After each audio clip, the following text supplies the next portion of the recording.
What's going on, everybody? How's everybody doing today? Hello, hello, hello.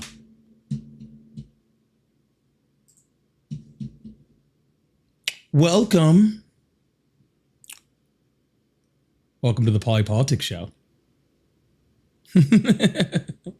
Welcome to the Polypolitics Show.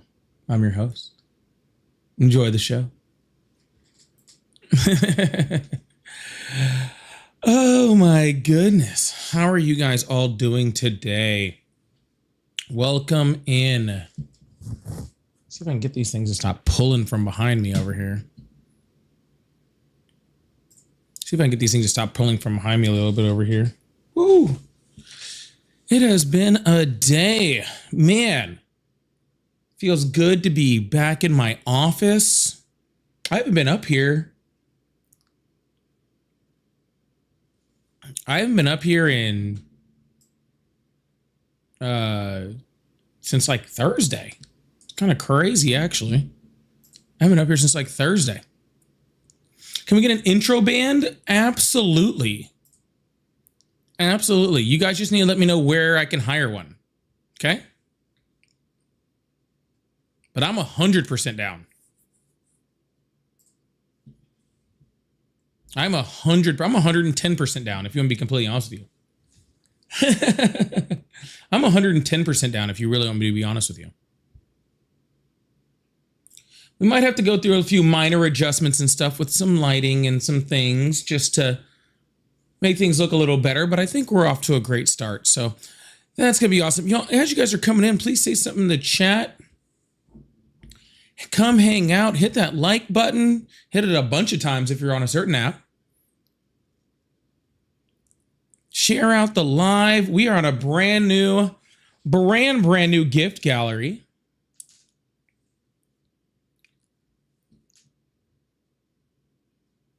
We're on a brand new gift gallery. Thank you so much, Muzz King. Already starting that off with clearing out the creepers off my gift galleries. I really appreciate that. Thank you so much. We are just getting this thing started. We will jump straight into callers and guests very quickly. I am not going to waste much time today. There's been so much stuff going on. Placenta Gate stuff. You know what I'm saying?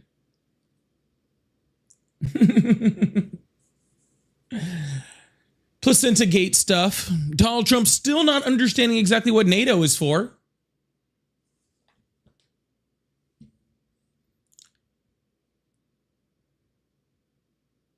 Still not exactly sure what NATO is for. Donald Trump still hasn't figured that part out. You know, I would tell him he needs to read the NATO agreement, but that would require him knowing how to read, which I'm still not 100% sure he knows how to do. That's why they have to give him, you know, stuff in. They have to give him stuff, you know, said to him instead of, you know, him being able to read it. But hey, you know, they can't all be smart. They can't all be smart. It feels like a Wednesday today, too. I don't know why. Just thought I'd let you guys know. It feels like a Wednesday today. I thought it was Wednesday most of the day.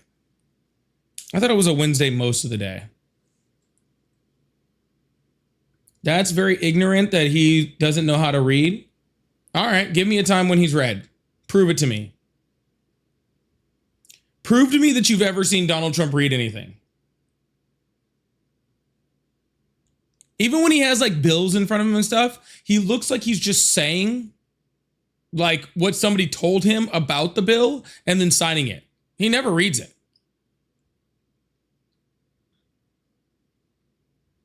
All right. He never reads it. I'm just saying you can't actually prove to me he knows how to read. Like you can try, but you can't actually prove it.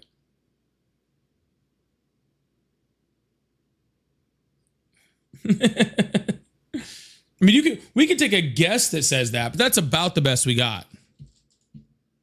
That's about the best we got. Hello, how are you? Hello? All right. You know, it was always funny when I used to take like a bunch of TikTok guests and stuff, and people would like accidentally come up on the live, and that happened all the time. But to like call an actual phone number, to call an actual phone number and to still like get confused when I answer the phone, very, very strange. Just I'll let you know.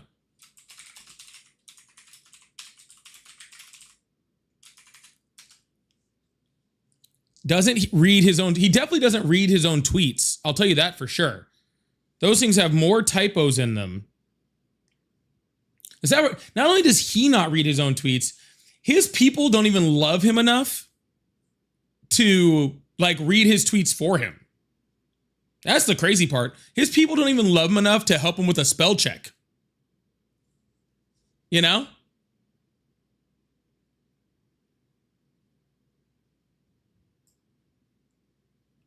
Like his people could be hooking him up right now and he's like, nope, I'm good.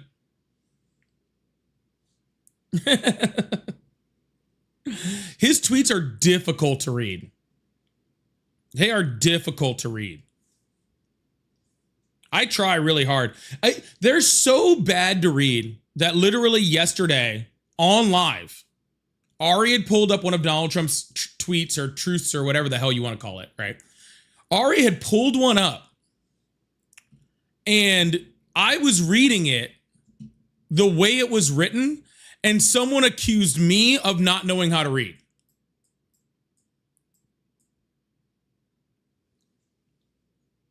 Someone accused me of not knowing how to read because I was reading Donald Trump's tweet verbatim. Isn't that crazy? Isn't that crazy? That's how bad they are. That me reading it the best I can sounded like just gibberish. If you guys didn't see that, it is actually funny. Someone was like, oh my goodness, having a hard time reading? Yes, I am having a hard time reading this tweet that was obviously written by somebody who didn't graduate kindergarten. And like, you could tell that if it wasn't for the fact that it was like online, he definitely would have written that in crayon. And then tried to eat the crayon. Okay? And then tried to eat the crayon afterwards.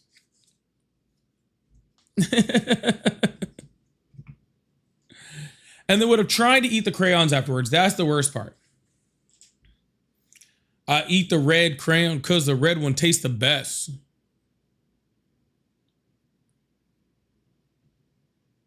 All right, I don't know. I'm going to test this out real quick, see if it works over here. I don't think it is. Hello, how are you? I'm doing fantastic. I got a question. Like, nope. Is the economy that? How old are you? What the fuck you mean? No, this is my life. You can't go and tell me shit, bro. Anyway, back to my question. Cool. Bye. It might be your life, but it's my life. So if I can't ask you a question as easy as, how old are you? Which was all I was trying to ask you. How old are you? And you want to flip out about that, then I guess there's not really much point of having you up here. Honestly, and if honestly you don't have enough patience for me to ask you a simple question, then you're not running your life very well. Just thought I'd let you know that. You should run your life better. Yeah, maybe get a therapist. Or like a priest, maybe? I don't know what to tell you.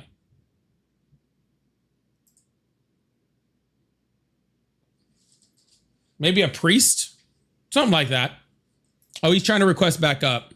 Let's see if he has enough patience to calm down a little bit for this time. Hello. I'm sorry, Massa. Let me answer your questions. I'll be a good field slave. I'm 29. I live in Nevada, and I voted for Donald John Trump because my Massa let me do it. What would you like me to answer? Is that your impression of a slave? Because it's not a good one. Well, you're obviously the slave master. No, I'm not the slave master. I'm just your master. I prefer it to call it your daddy. But, you know, I mean, who am I? If your dad didn't want you, why would I be why would I do that, right? If your dad didn't want you, then why would I freaking try to take up that mantle? That doesn't sound fun at all.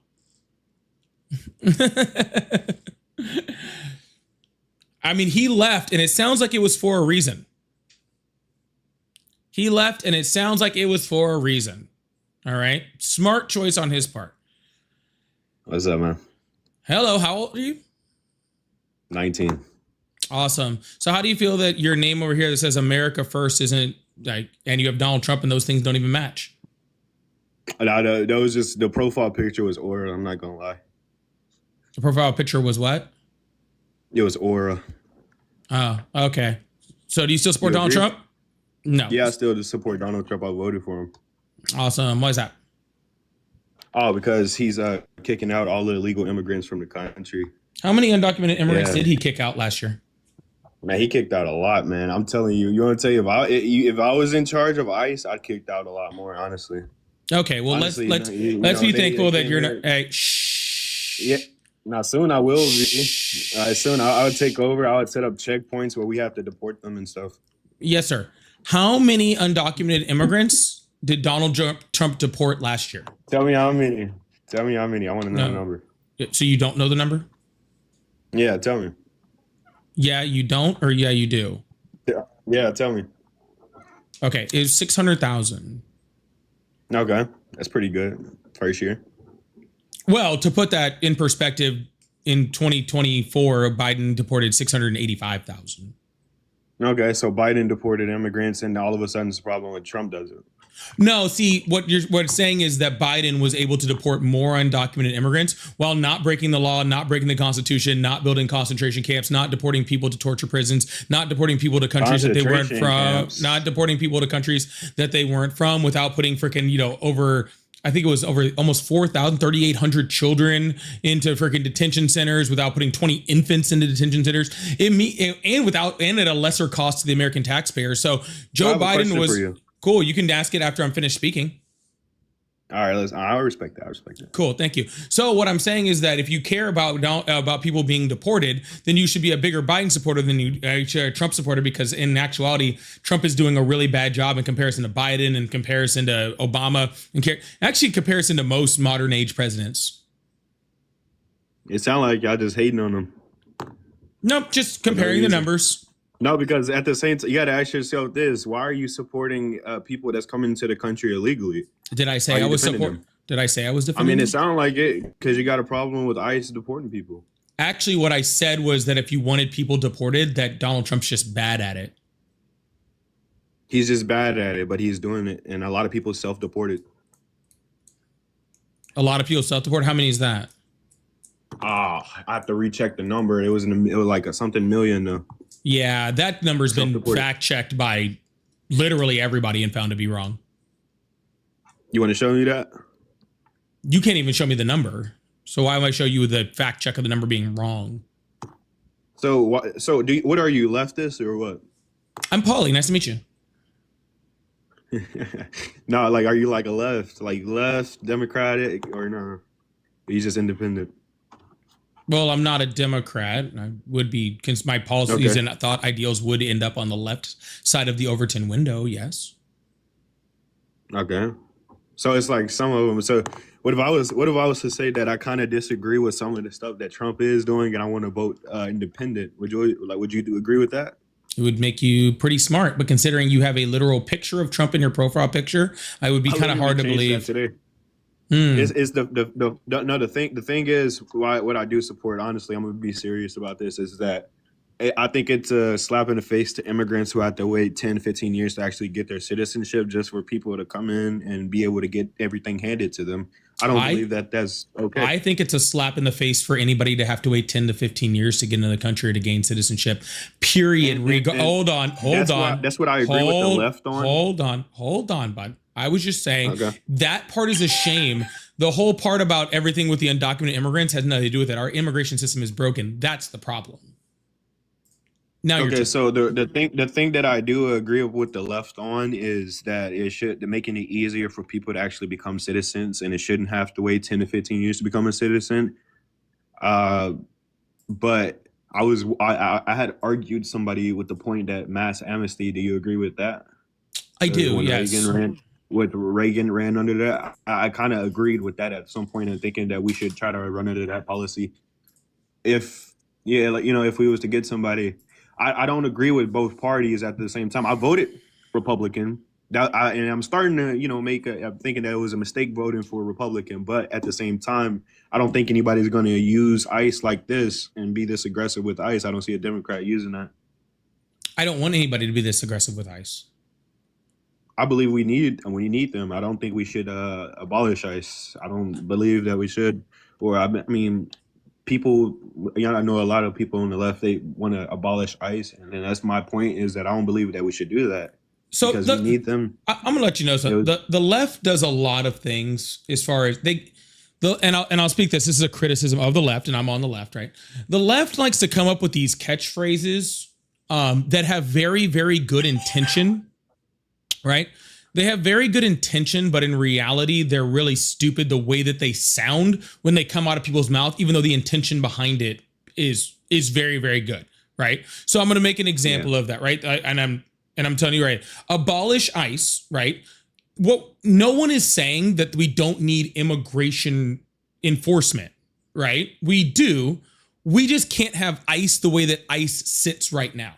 Right, the way that ICE sits right now as a group that's going around terrorizing people, killing American citizens, like that can't last. The people that are in the airports right now, they can't continue to exist. So ICE can't continue to exist in the form that it is right now. It doesn't mean that we shouldn't have some type of immigration enforcement.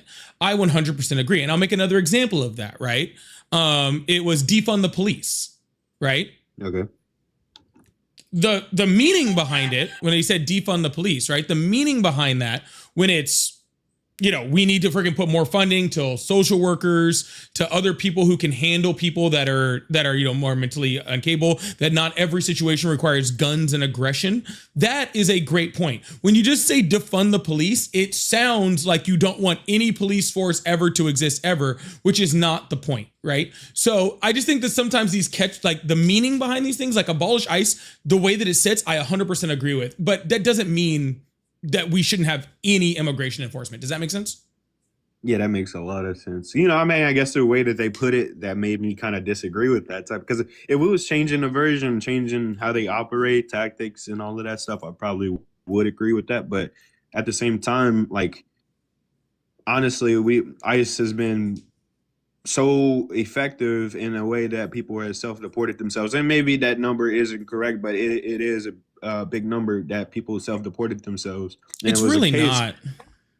Well, I'm just saying it's really not. It's not. I mean, were there some people that did it? Yes, but the number is not near million or anything close to it. Yeah, probably not near that. But honestly, it's the fact that I think that we shouldn't allow people to be able to come in the country, leech off the country. That's my only thing that I really support that Trump's doing. I'm gonna be real with you. You see, I disagreed with some of the other stuff, like banning trans from sports and things like that. I agree with stuff like that, but those are mostly the two things that I really agree with on. I'd like to know the number though, if you got it. Sorry, you said something and you had a point, and then I lost what your point was. I'm not gonna lie. No, it's my bad. You said that I was looking at the number of people that self-deported, and then you said something else. I'm sorry, that was on me. My brain blanked. No. Oh, it's about the policy that, like, I like how they ban trans. Oh no, before that and things like that. Before that.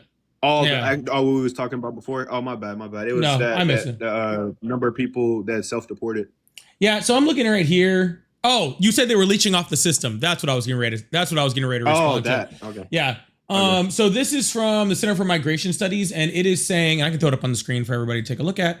And the Center for Migration Studies is saying that the number of 2.5 million that was said by Chrissy Nome is a complete lie, and the actual numbers they guesstimate about 120,000. Okay. And so way lower, but just all right. But it was, like I said, it was a lot of people that self-deported. That's not a lot. I think that. Well, I mean, kind of is. But not really. I remember seeing a case where a guy is self-deported, and he came back, went through the process, and got his papers, and came back and became with the citizenship. I've seen it. I don't have it, but I will try to find it if you ever go live again. So you just told me, right? You just said that you don't like how it takes 10 to 15 years for someone to get their citizenship. And now you're telling me that somebody's self-deported, right, which has only existed since the Trump administration has been in power. Somebody's self-deported and already got their citizenship within the last 14 months? Yeah, I think they were going through like a what's called they was already going through the process, wasn't supposed to be there, and then they came back, self-deported themselves, came back with the citizenship. It was Yeah, I would love to see that, because that sounds about as that sounds about as made up as can possibly exist. Yeah. No, it's not made up though. It was actually real. I did. It was like a couple weeks ago though that I did that. What's called? Yeah, because nobody gets their citizenship in 14 months. No, they was already going through the process of a citizenship. If you're going through the process for a couple years. If you're going through the process and then you leave, it automatically ends your process. And that's for all immigration statuses. If you leave the country during the middle of your process, it cancels your entire process. And the thing is, I don't really, it's not the fact that it's not the fact that I hate any immigrants or anything. I don't at all. I support immigration, but I believe that it should be easier for people to become citizens. But at the same time, I don't believe that we should just accept anybody in the country to constantly come here, and that's my main argument right there, really, is because that if I was to go to a different country and I was to overstay my stay, I would pretty much get deported, if I was to do something wrong, small, minor argument, Yeah, nobody believes that everybody should just be allowed in and there should be no checks on anything. Literally zero people believe that. No, Democrats don't believe that. Some people would actually believe it. I'm surprised. Sure. I went to this college in Illinois. Nobody that matters. Sorry, I should have corrected. Nobody that matters. Yeah, I guess. Guess we can agree on that. Man. Yeah, nobody in our government, no one in the Democratic Party, no one on the left, like that, holds any type of major office. Nobody believes that. Okay, so what I'm saying is, you're saying that they defend them. Yes, they defend the human rights of all people. I also. What human rights is it affecting?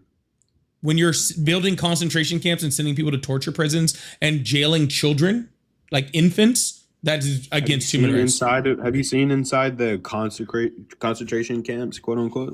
Have you seen inside of them? It looks pretty nice. It looks pretty nice.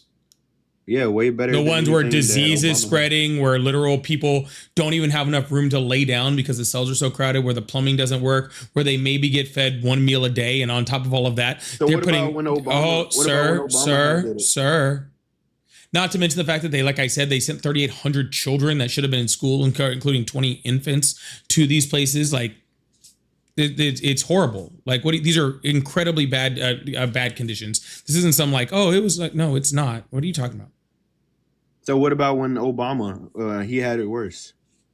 Obama did not do anything that was even close to what I just said, in the ballpark of it. But regardless of that, even the things that Obama did do, okay, there was mass protests. There was literally so much shit going on against Obama's policies that he literally had to change his policies. Like, the left was literally protesting in the streets. This is what people seem to not understand, is that for the most part, like, especially when it comes to this thing, the left is pretty consistent, right? They're pretty consistent, and they don't like it regardless of whether there was a left person or a right person in office. We go out and protest against people that are being treated badly and, against inhumane treatment, regardless of who's president. See, you guys don't remember, people on the right don't remember that, because they weren't protesting it when Obama did it. It was us that was doing that. We were the ones that were protesting Obama when he was doing things like that, right? And which wasn't even near as bad as it was right now. But even at that much lesser level, we were still out there protesting against Obama's policies. So why can't we just put American people first, and we have to worry about immigrants so much? Just because you put American people first doesn't mean you have to treat other people poorly. No, and that's not the point. The thing is, they should all go back to their country. If they don't, the thing is, they should all go back to their country, and they don't belong here. And if you came here illegally, then you should be deported, and you should not be here. It doesn't matter if they didn't commit crimes, or if they stayed here and then they stayed here for a couple years illegally, and then they think it's fine to be a citizen because they didn't commit a crime. The crime they committed was coming here illegally. They should be deported and gone. And that's the thing that Trump was saying. The overwhelming majority of people that Donald Trump is deporting didn't come here illegally. I mean, none of them had papers. And not having papers is that's what. What are we in? What are we in Berlin in 1940s? We're checking people's papers now.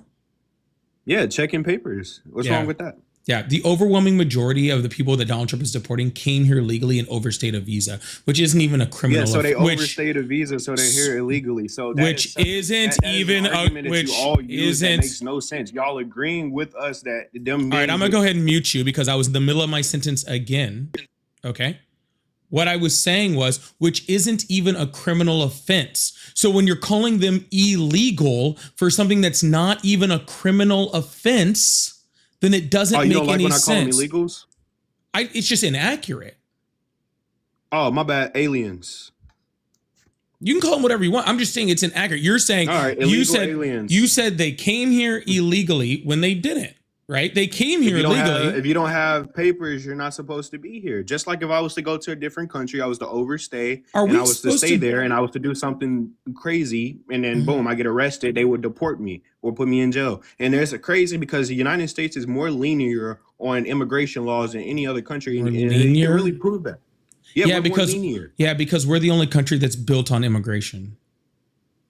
Yeah, but the thing is, so what's the problem with us deporting people? And that's actually not they're not supposed Sir, to be here. You just nobody agreed with said- me that hey, them being hey. here and with papers. Sir, I've already agreed with you multiple times that people should be deported.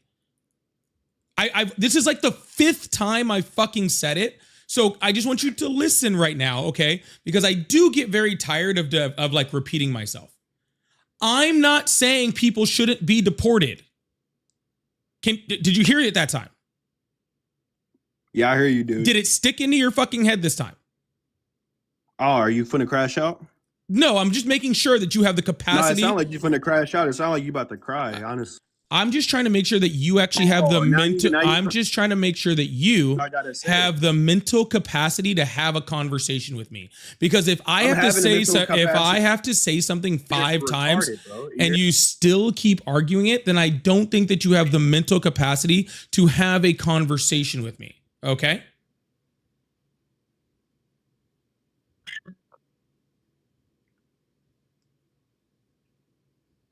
Are you there?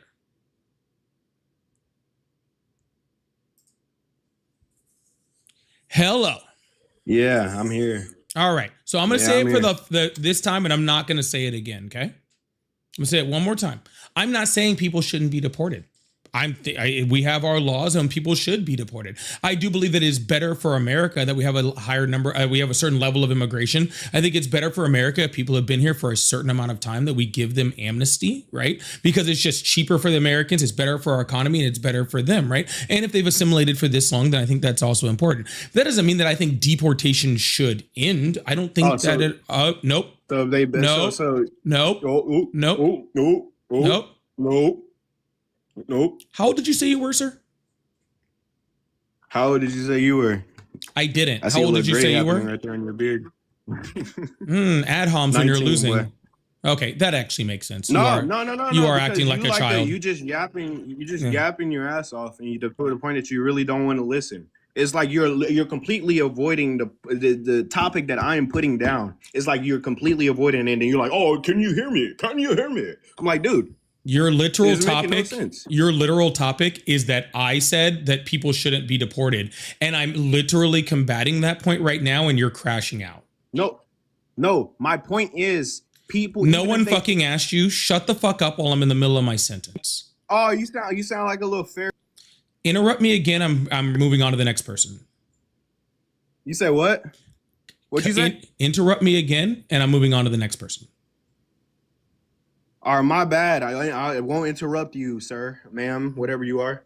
All right, Good. perfect. I appreciate that. What I was saying is that it's actually much more beneficial for us economically, right? To keep immigrants into the country, right? They contribute a whole bunch, I think $14 trillion plus over the last 50 years into the American economy. They pay taxes. They put things into like Social Security, which is like a dying, thing in the United States where our Social Security keeps running out. They're helping to build it up. So I think a certain level of amnesty would be important, just like what Reagan did. A little different than how Reagan did it, but the same idea, right? I have no problem with that. I also also think, right, that we should have strong borders, that we should have good customs and border protection, right? That we should, make sure that people don't have the ability to come in, because that can bring things like crime, like the cartel, bringing in drugs, bringing in, trafficking and all that sorts of stuff, right? So I also think that that's bad. I also think, and I already said this again, and we had a whole conversation about it, right? How I think that we do need some type of immigration enforcement in the United States, just not ICE how it sits. You're making the argument as if I'm saying that I'm not for deportations, and I never said that. What I said was I'm not for what Trump is doing by building concentration camps, sending people to torture prisons. You're calling them concentration camps. Mm-hmm. I don't see how that's concentration camp. Well, you should have waited till I was done with my sentence and you could have asked that question. But I did tell you, if you interrupted me again, that I was going to remove you from the live. So I was almost done too. I was this close to being done. If you had just had the patience of like a 13-year-old, we could have been past that. Anyways, y'all, thank you guys so much for being here. I really, really appreciate that. Thank you so much. We are going to move on to the next caller. If you guys like support the live, I do have super chats, super stickers. I have my live gift goal, trying to clear the gift gallery. I think I need like 6 of these, but actually, no, I don't. Hoodie Girl just cleared those out of my gift gallery. So we'll have to bring something up. Big W's in chat for Hoodie Girl. I really appreciate that. But more importantly, y'all, please make sure you hit that follow button, hit that like button if you haven't already. Let's get this thing up to 100,000 likes over there. And let's keep chatting in the chat, supporting, sending little gifts. It helps to build up the live and helps push everything out. So I appreciate you guys. Thank you so much. Hello, how are you? Hey, yo, you mofo, I finally got a hold of you. That sounds sexual. Why you disrespecting my girl, yo? Was that last guy your girl? You better stay away from my girl, dog. Again, was that last guy your girl? She don't like you. She can't stand you. She wants me to... All right. They're being weird. People are weird, aren't they? Aren't people weird? I think that last caller was his girl. All right. That actually makes sense on why he was crashing out so hard. Krusty, thank you so much for the happy poop. Mortimer, thank you so much for the jewels. And Zoe, thank you so much for the happy poop also. I really appreciate that. Thank you so much.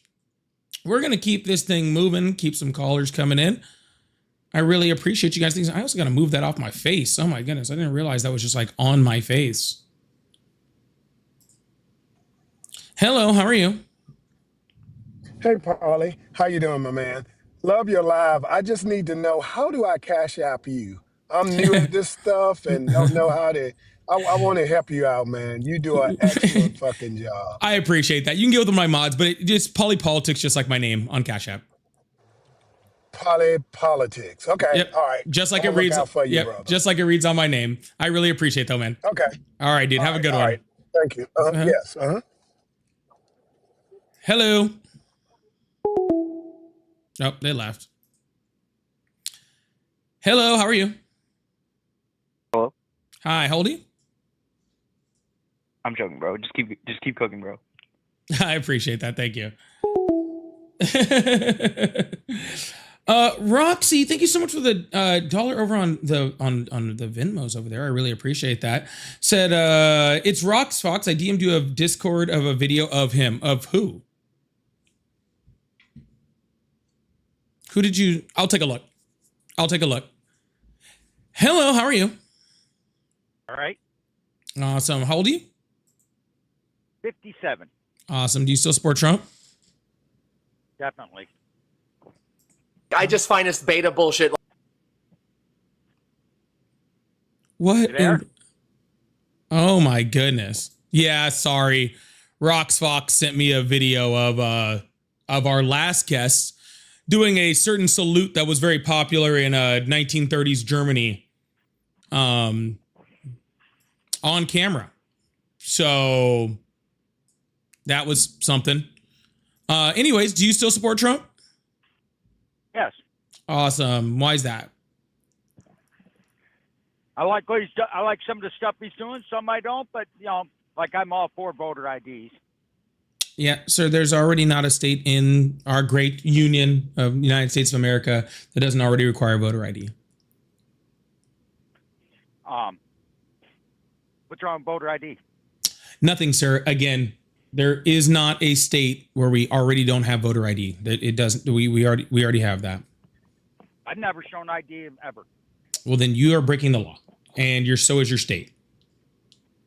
I've never had to go in and show my driver's license to vote. I just go in there. They ask me my name. I write it. They compare it from my last signature, and that's it. Cool, sir. Would you like to admit to any? Did you rob a bank too? Any other crimes you want to admit to? Nope. Okay. Not every state. Every state. You're telling. I know. Sir, I don't know anybody around here that's had to show ID to vote. Yeah. Where do you vote in? New York. New York. Yep. There are certain ID requirements. Yep.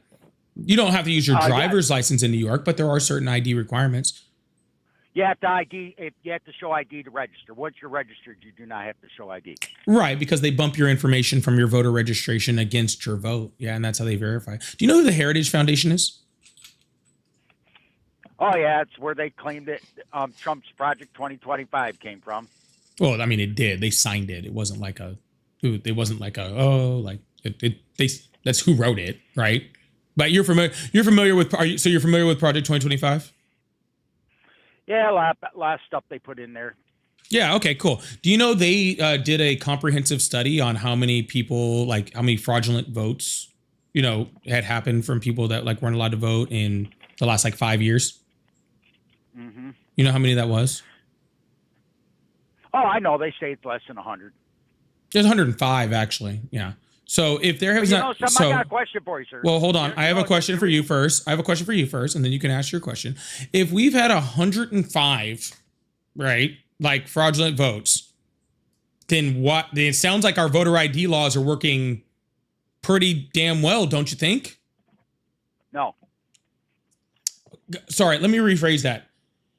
If 99.999999999999999% of our votes are all good and not a singular election has been freaking changed by fraudulent voting, then I would venture to say that our voting is pretty secure, right? And so we don't need more laws to disenfranchise people from voting. Yeah. You know what's funny though about that statement? Illegal immigrants came to New York State for decades, and our governor hands out voter ID, driver's license like candy bars. Yes, you can get a driver's license without being an American citizen, but you can't vote with that driver's license. Oh, really? I can go into all I ever showed to get registered was my ID. I can literally go in there with just my ID, register to vote, and then vote my next general election. Have you ever actually seen one of those driver's licenses? Yes. They say you can't vote on them. Well, I don't know about New York. In Florida, it actually says it right on the driver's license. It says specifically doesn't have a social security number, can't vote. It says it right there. Not to mention that when you go to vote, they would scan your ID and then it would say that you're not a U.S. citizen and you can't vote. They don't do that here. Yeah, sir, if you went and gave them your name or any of the required information that you do need to register to vote, even outside of that driver's license, it would still show you're not registered to vote. You're not allowed to vote in the United States. Yeah. And do you think you're going to believe every number on there? I mean, seriously, you don't think the government makes up fake numbers they put on there? That's why. That's why I didn't pull up the government, sir. That's why I didn't pull up the government. I pulled the Heritage Foundation, who is a far right freaking think tank, who has every incentive to make that number as high as humanly possible, and even they could only find 105. I don't believe half of what they put on the internet. Again, sir, this was from the Heritage Foundation, right? This is as far right wing as you get. They had every incentive to make that number as high as it possibly could. Hell, I'm pretty sure half the SAVE Act was actually written by the Heritage Foundation. So, I wouldn't doubt that.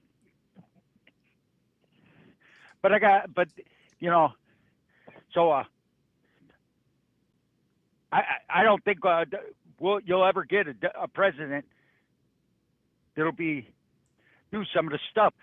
Like Iran, everybody's bitching about Iran. Every president from Reagan all the way up to Biden, including Carter, every one of them said we need to do something about Iran. But now that Donald Trump had the balls to go over there and do something, oh, he's breaking the Constitution. This is a war should never been started. But Obama, Reagan, Carter, Clinton, every one of them said we should do something about Iran, but they didn't have the balls to do it. No, but Obama did. Yeah, Obama didn't do shit. Well, actually, What did Obama do in Obama Iran? made sure that they wouldn't have nuclear weapons. Oh, yeah. So he did do something. He actually did something to ensure that Iran didn't get nuclear weapons, and he did it without freaking having any American troops die. So I think that's pretty amazing. Yeah. Yeah. You know what's actually really funny about that too, sir? Just to be clear, what makes and I don't know if it's funny, but it is something, right?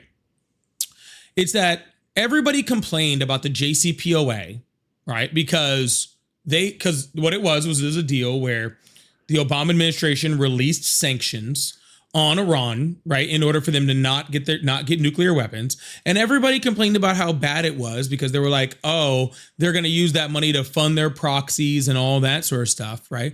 But currently, right now, Donald Trump, in the middle of bombing them, is releasing sanctions on Iran, which they are using to fund this war and fund their proxies. And nobody's batting an eye. All of those people who said they were against the JCPOA, none of those people are batting a fucking eye when Donald Trump is doing it. And I just find that very, ironic, I guess you could say. I'll agree with you on this. There's every single politician does stuff like, not maybe the exact same things. They all do stuff that are shady. I mean, I'll give you, it's like right now, people are bitching about the Venezuelan president. He swoops in there, brings him to the United States for trial. Obama didn't do that He, Osama bin Laden, he just executed him. He didn't let him stand trial. Our Kuwait leader, Saddam Hussein. Are you comparing Maduro to bin Laden? Because that's a very, very bad comparison. Yeah, but guess what? They both. You actually think Biden would have captured him and brought him back? Chuck Schumer in 2024 demanded that Donald Trump go over and do something about Venezuela, but he didn't. But now that he did something, he's bitching like a schoolgirl. He's my senator. Chuck Schumer's a piece of shit. I don't really give a shit what Chuck Schumer says. Okay. Like really, but you're making a comparison to a guy who, again, Maduro was a very bad guy. Lots of freaking, suppression of his people, suppression of protests, jailing political dissidents. Not a good person, right? Stole his election, right? Maduro, not a good person.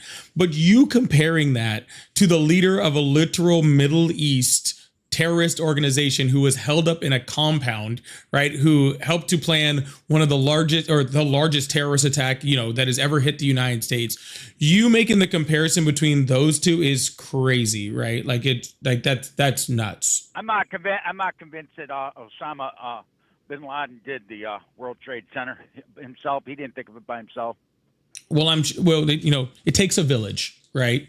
But regardless of any of that, sir, have you ever actually watched anything from the people who actually, took out bin Laden? They didn't even know it was him until after they got him. Oh, I know. Yeah. So I don't know why you expected him to be captured. Like you said to the last guy that you lean a little left.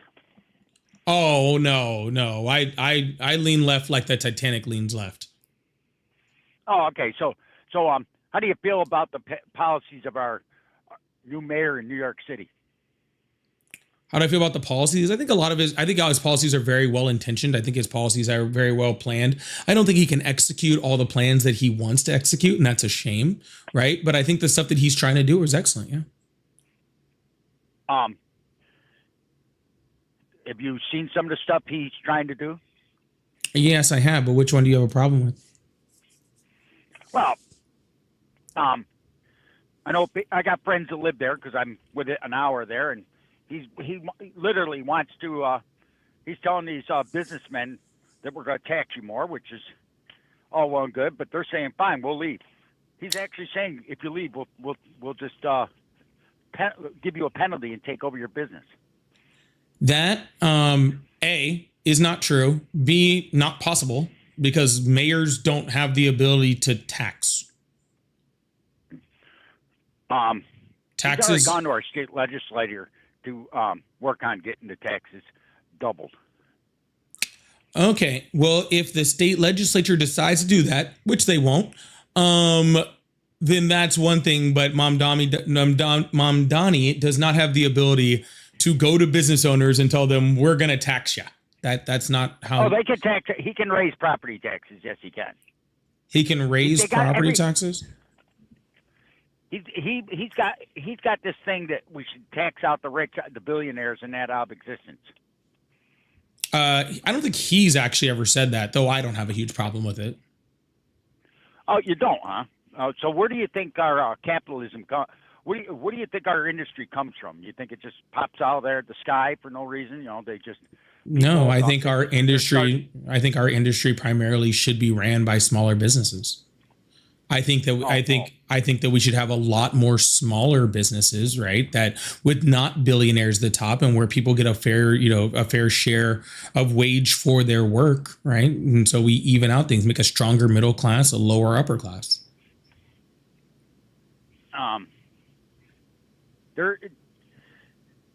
These people that say we need living wages, it's getting to be a joke. You don't believe we need living wages? So you think someone that works at McDonald's should get paid 50, 60 grand a year? No, that's a little high for living wages. That would be like median household income. But regardless of that, they should make a shit ton more than they do now. Oh, what do you think would be a good wage for someone to flip hamburgers?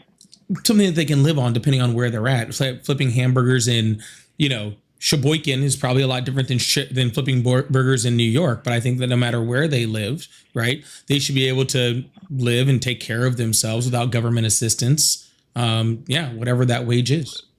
Okay, like San Francisco, what do you think costs rent? I don't know, sir. I don't know what the rent cost is in San Francisco, so I can't answer that question. Well, the average cost of rent in San Francisco is probably about $1,500 to $3,000 a month, depending on the apartment. Okay.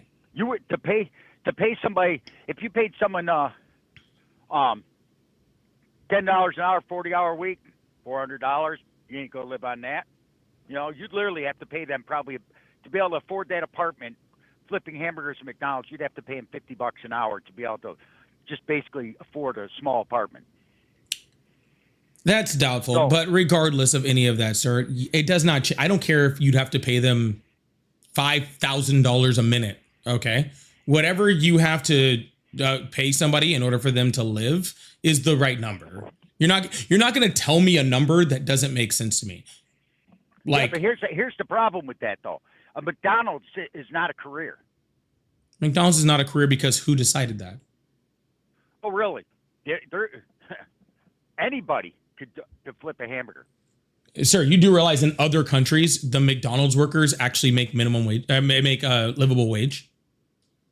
And it's actually considered like not like a downtrodden job. Like it's not like something that's shitty for people to like live in. Like people, you go to a McDonald's and you name the country. I went to like one in Singapore. People are actually happy to work there. The food actually looks like it does in the menu, right? Like it actually tastes good. It actually tastes fresh. And people go and work there and they live off of their wages that they make at McDonald's. And those places, and Singapore is like one of the richest countries on the planet. Most of the European countries do that. I've been to ones in I remember going to a McDonald's in Latvia. Yeah, beautiful. Place was clean. Bathrooms were nice. Food looked great. Food tasted great. And people were happy to work there. You didn't get treated like shit. They didn't just throw food at you. And the McDonald's was operating just fine on a livable wage in all those countries. So how come every other country's McDonald's can be at livable wage and ours can't? Depends on your definition of a living wage. Yeah, I think someone should be able to put a roof over their head and to be able to eat and pay for the necessities that they need for their life, working a 40-hour work week, regardless of where they work that 40-hour work week at. It's not a skilled labor job. I didn't say that I only want people to eat that have skilled labor. I said I want people to be able to have food on their table, roof over their head, and be able to afford necessities. I don't need that just if you're skilled labor. If you are giving your time to a company, then that company should pay you enough to be able to live and eat.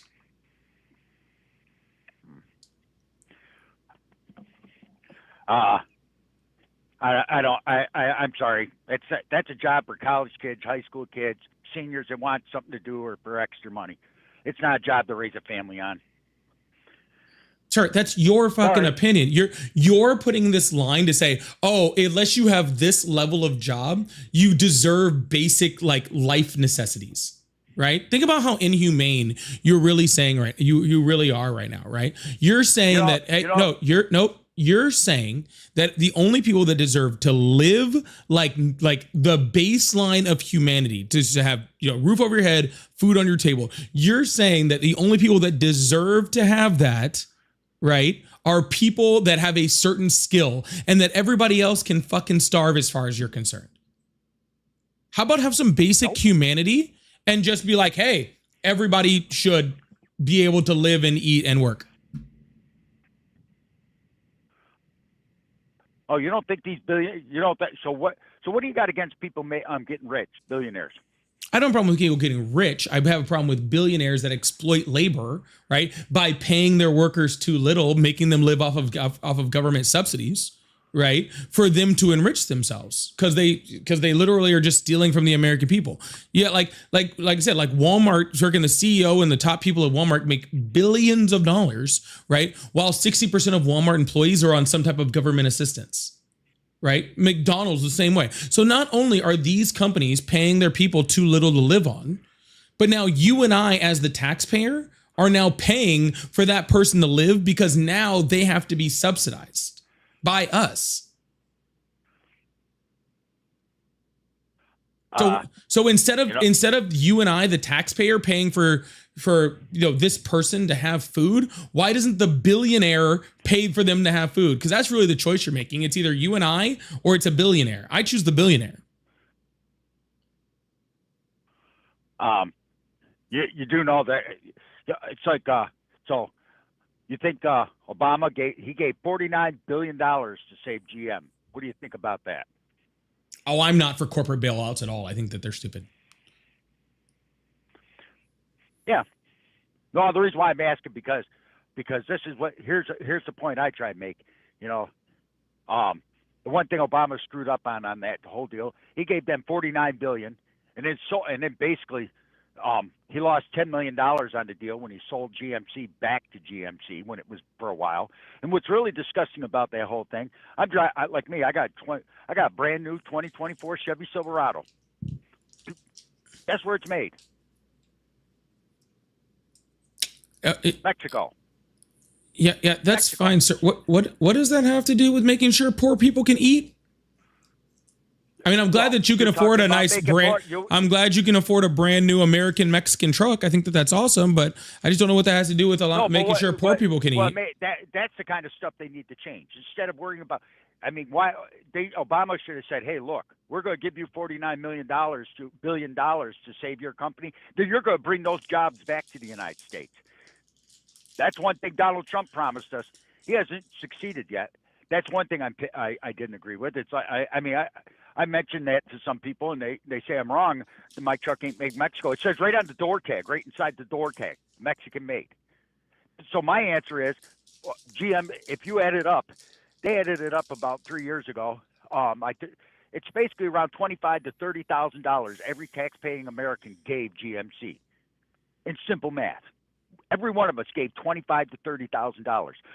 So, and then they had the balls to turn around and charge me $50,000 for this truck. That's not true. That's not true. What ain't true?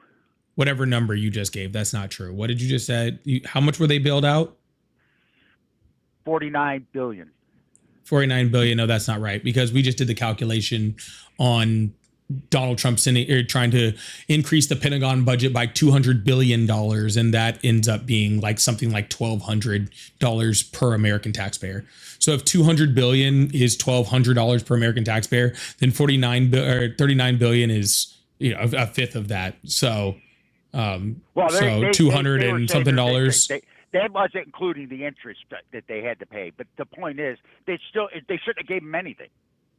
They shouldn't have gave them anything unless they were going to bring the factories back to the United States. I mean, if I actually think it's disgusting that I got a truck that's American label with a Mexican tag on it. Then buy a different truck. There is no different truck that's made in this country with what I have. Don't buy a truck then. I like trucks. Okay, well then you like Mexico. No, I don't like Mexico. But Well, you do if you like trucks. I'm going to buy a truck with an 8-foot bed. I ain't buying a little 6-foot, little friggin' Maverick truck. That ain't even classified as a truck in my opinion. If it ain't got an 8-foot bed, I don't want it. Gotcha. So you're being very, very specific. Yeah, that's why I did. I bought the truck I want. I want an 8-foot bed, rear-wheel drive, V8 truck.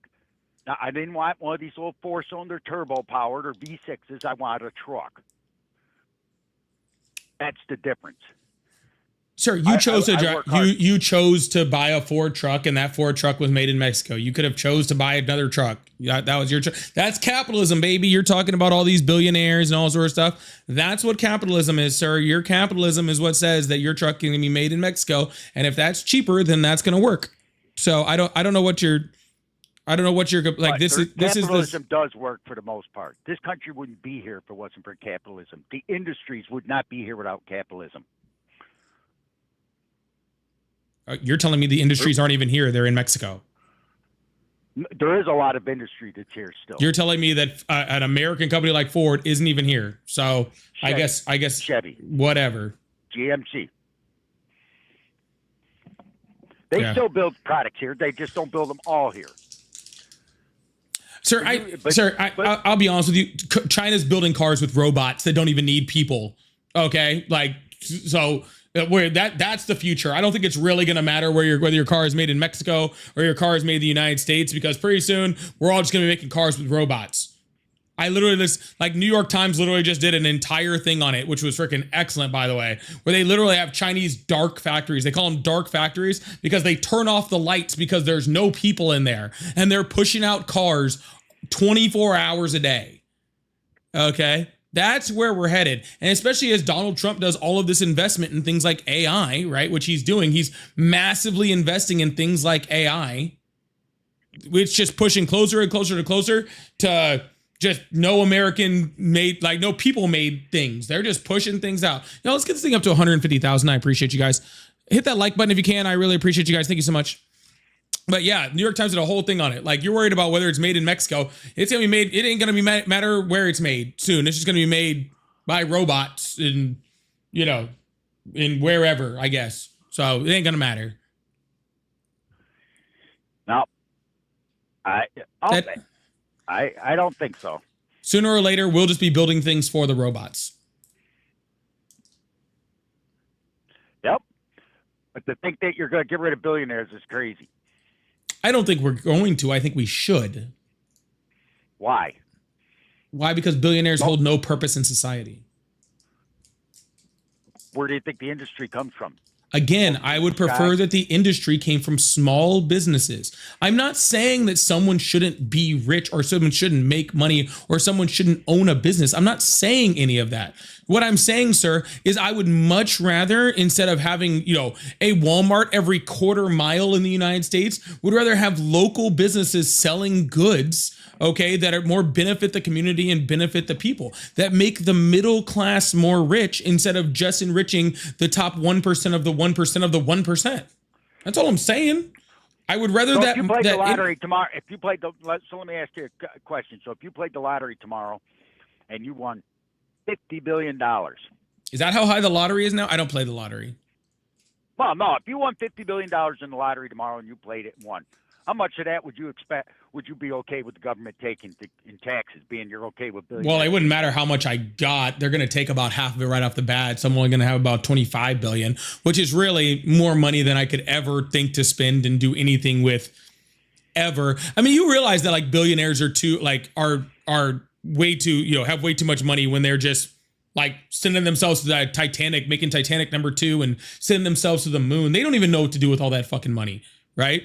So like, I'm not gonna, I ain't giving it all away. I'll tell you that much. My kid's kid ain't gonna work. I'll tell you that fucking much. But I can do a whole lot of good with that money too. I can do both of those things. That's the crazy part. I could do so much good with that kind of money and also have so much money. That's what's crazy. So what would you do if you won the lottery? So if you won the lottery and won $50 billion, the government says, you know something, this YouTuber is a good humanitarian. We're not going to take any money out from. We're going to let him keep all $50 million. What would you do with it? What would I do with the $50 billion? Yep. For $50 billion, could I end homelessness in the United States? I'm pretty sure I could. I don't think you can end it, but you put a big dent in it. I think I can end. I know I can end veteran homelessness with that much money. That's not even a question. Oh, yeah, like that's not even that's not even a thought, right? I would 100% do that. Yeah, that'd probably be the first thing I would do. How would you end it? Would you buy them all a house? I think that it's a lot more nuanced than that. You'd buy them every one of them a house to live in. I think it's a lot more nuanced than that. You don't have to buy all of them a house. You just have to provide housing for them while they're homeless. Because again, most people, and especially veterans, right? They don't want to be homeless. They're not trying to be homeless, right? It's just they've ended up. Hold on, sir. They're just in a situation in which they ended up that way. So if you provided a level of housing until they could get on their feet, then you're going to end the homelessness by allowing them to work through the process themselves, to be able to get jobs. I would provide educational benefits for them. I would do all the things that probably the VA should be doing right now, but isn't. Yeah. No, I'm not saying all of them would want a house, but I mean, come on. If you knew of an 80-year-old vet that was about ready to lose his house because he owed $10,000 in back taxes, I'm sure you'd pay his back taxes for him and give him and then pay ahead for him for a few years so he could keep his house. Yeah, but that's just a singular instance, right? That's a singular instance. I'm talking about the whole issue, right? Like I'll show you the difference. I would provide some type of housing for people to be able to make sure homeless veterans don't have to sleep on the street. I'm not saying I would give them a house. I'm just saying they would not sleep on the street, right? We would solve them being homeless, right? As opposed to that, which Donald Trump is right now trying to take rights away, medical rights away from veterans, right? He's trying to make sure that they don't even get the payment for what they have, right? So, like, it's just a matter of like how you do. He's trying to like make I can't say that word right now. Conservatorship.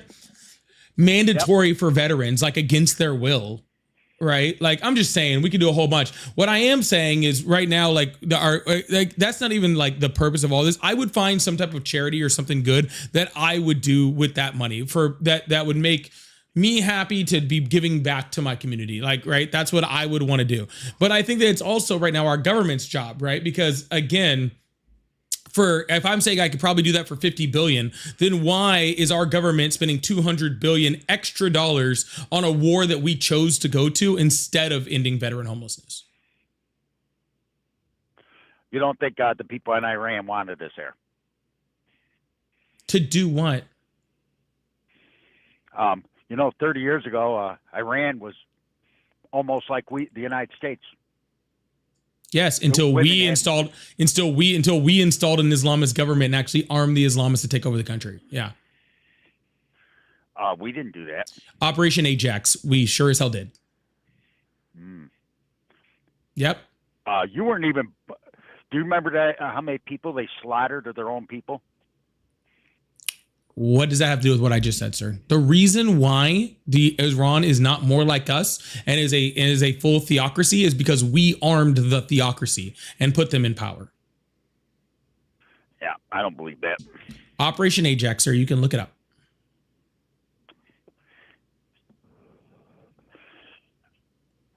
No. So that's what we're going with. Just nuh-uh. Just nuh-uh. Sir, I'm not even old enough to have been alive for this. I just can read things, right? You were actually probably old enough to friggin' be there when it happened. Yep, I am. So how are you going to tell me no, right? When you were actually alive for it and I wasn't. If what you're saying is true, then why shouldn't we go over there and fix it? Are we fixing it? Yeah. How? We're sticking a boot in her ass. And how is that fixing it? getting rid of them. We are, because the Ayatollah is in power right now still, and there's no sign they're going anywhere. For now. So we're not fixing it. Do you have a DD-214, sir? Sir, so we're not fixing it. Oh, yes, we are. We're not fixing it, sir. What you're saying is we're just you over keep there. Screaming vets. Where's your DD-214? I highly doubt you got one. I don't think you got enough balls to go over and get one. I've got a DD-214. You don't. Congratulations, sir. I can tell just If the way you don't. Sure. Whatever you want to think, sir. I don't need to prove myself to you in any way, shape, or form. You ain't got a DD-214. I can tell just the way you talk, because no American veteran would sit there and insult every damn thing about our thing. You keep saying, every one of you keeps saying, "Oh, Trump's breaking the Constitution." Bullshit. Yeah, sir. People that actually support our military and actually support our veterans don't want to send them over to a war to die that we didn't need to fucking go do. Okay. Yeah, so no, shh. So thank you for your service. I appreciate that. But regardless of any of that, Donald Trump is in violation of the Constitution. Donald Trump is in violation of the law. And you with that DD-14, and yeah, just in the opinion of the law and the courts, in your opinion, and the judges. Oh, really? And the How come he's Constitution. still in power? Because none of those things stop you from being president. Yeah. So what I'm saying, sir, is your oath when you took it says to defend the Constitution of the United States against all enemies, foreign and domestic. OK, that doesn't mean to just support the president in whatever. It means that when the president is going against the Constitution and Donald Trump is against the 1st, 2nd, 4th, 5th, 6th, 7th, 14th and 22nd Amendment and working on a few more on top of that, then when he's against those things, you should be against those things. You shouldn't just be supporting Donald Trump because you like him, because you swore an oath to the Constitution, not to the president.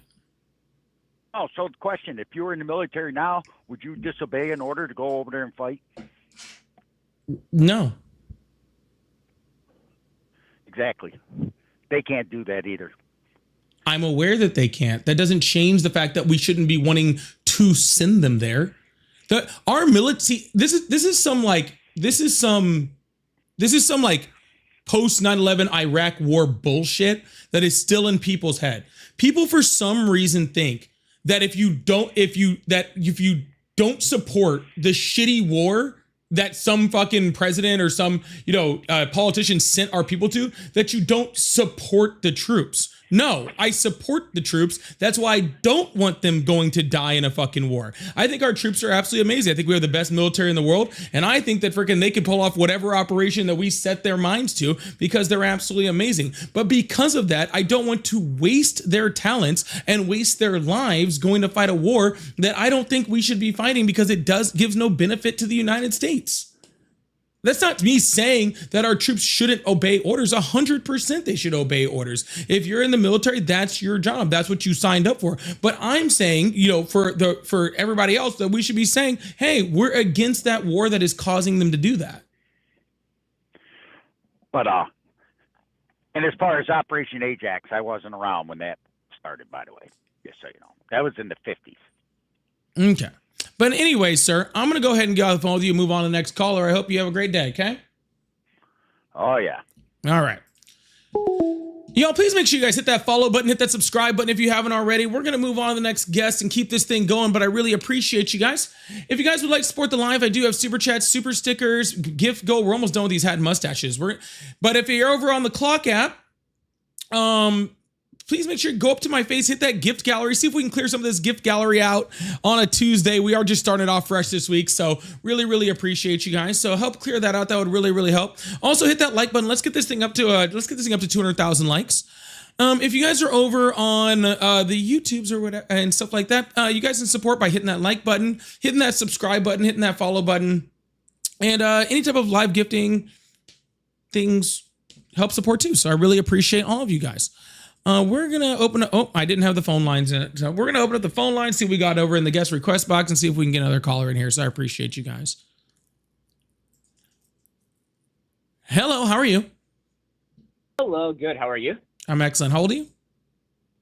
I am 35. Awesome. Do you still support Trump? That's a good question. I'm more of an independent.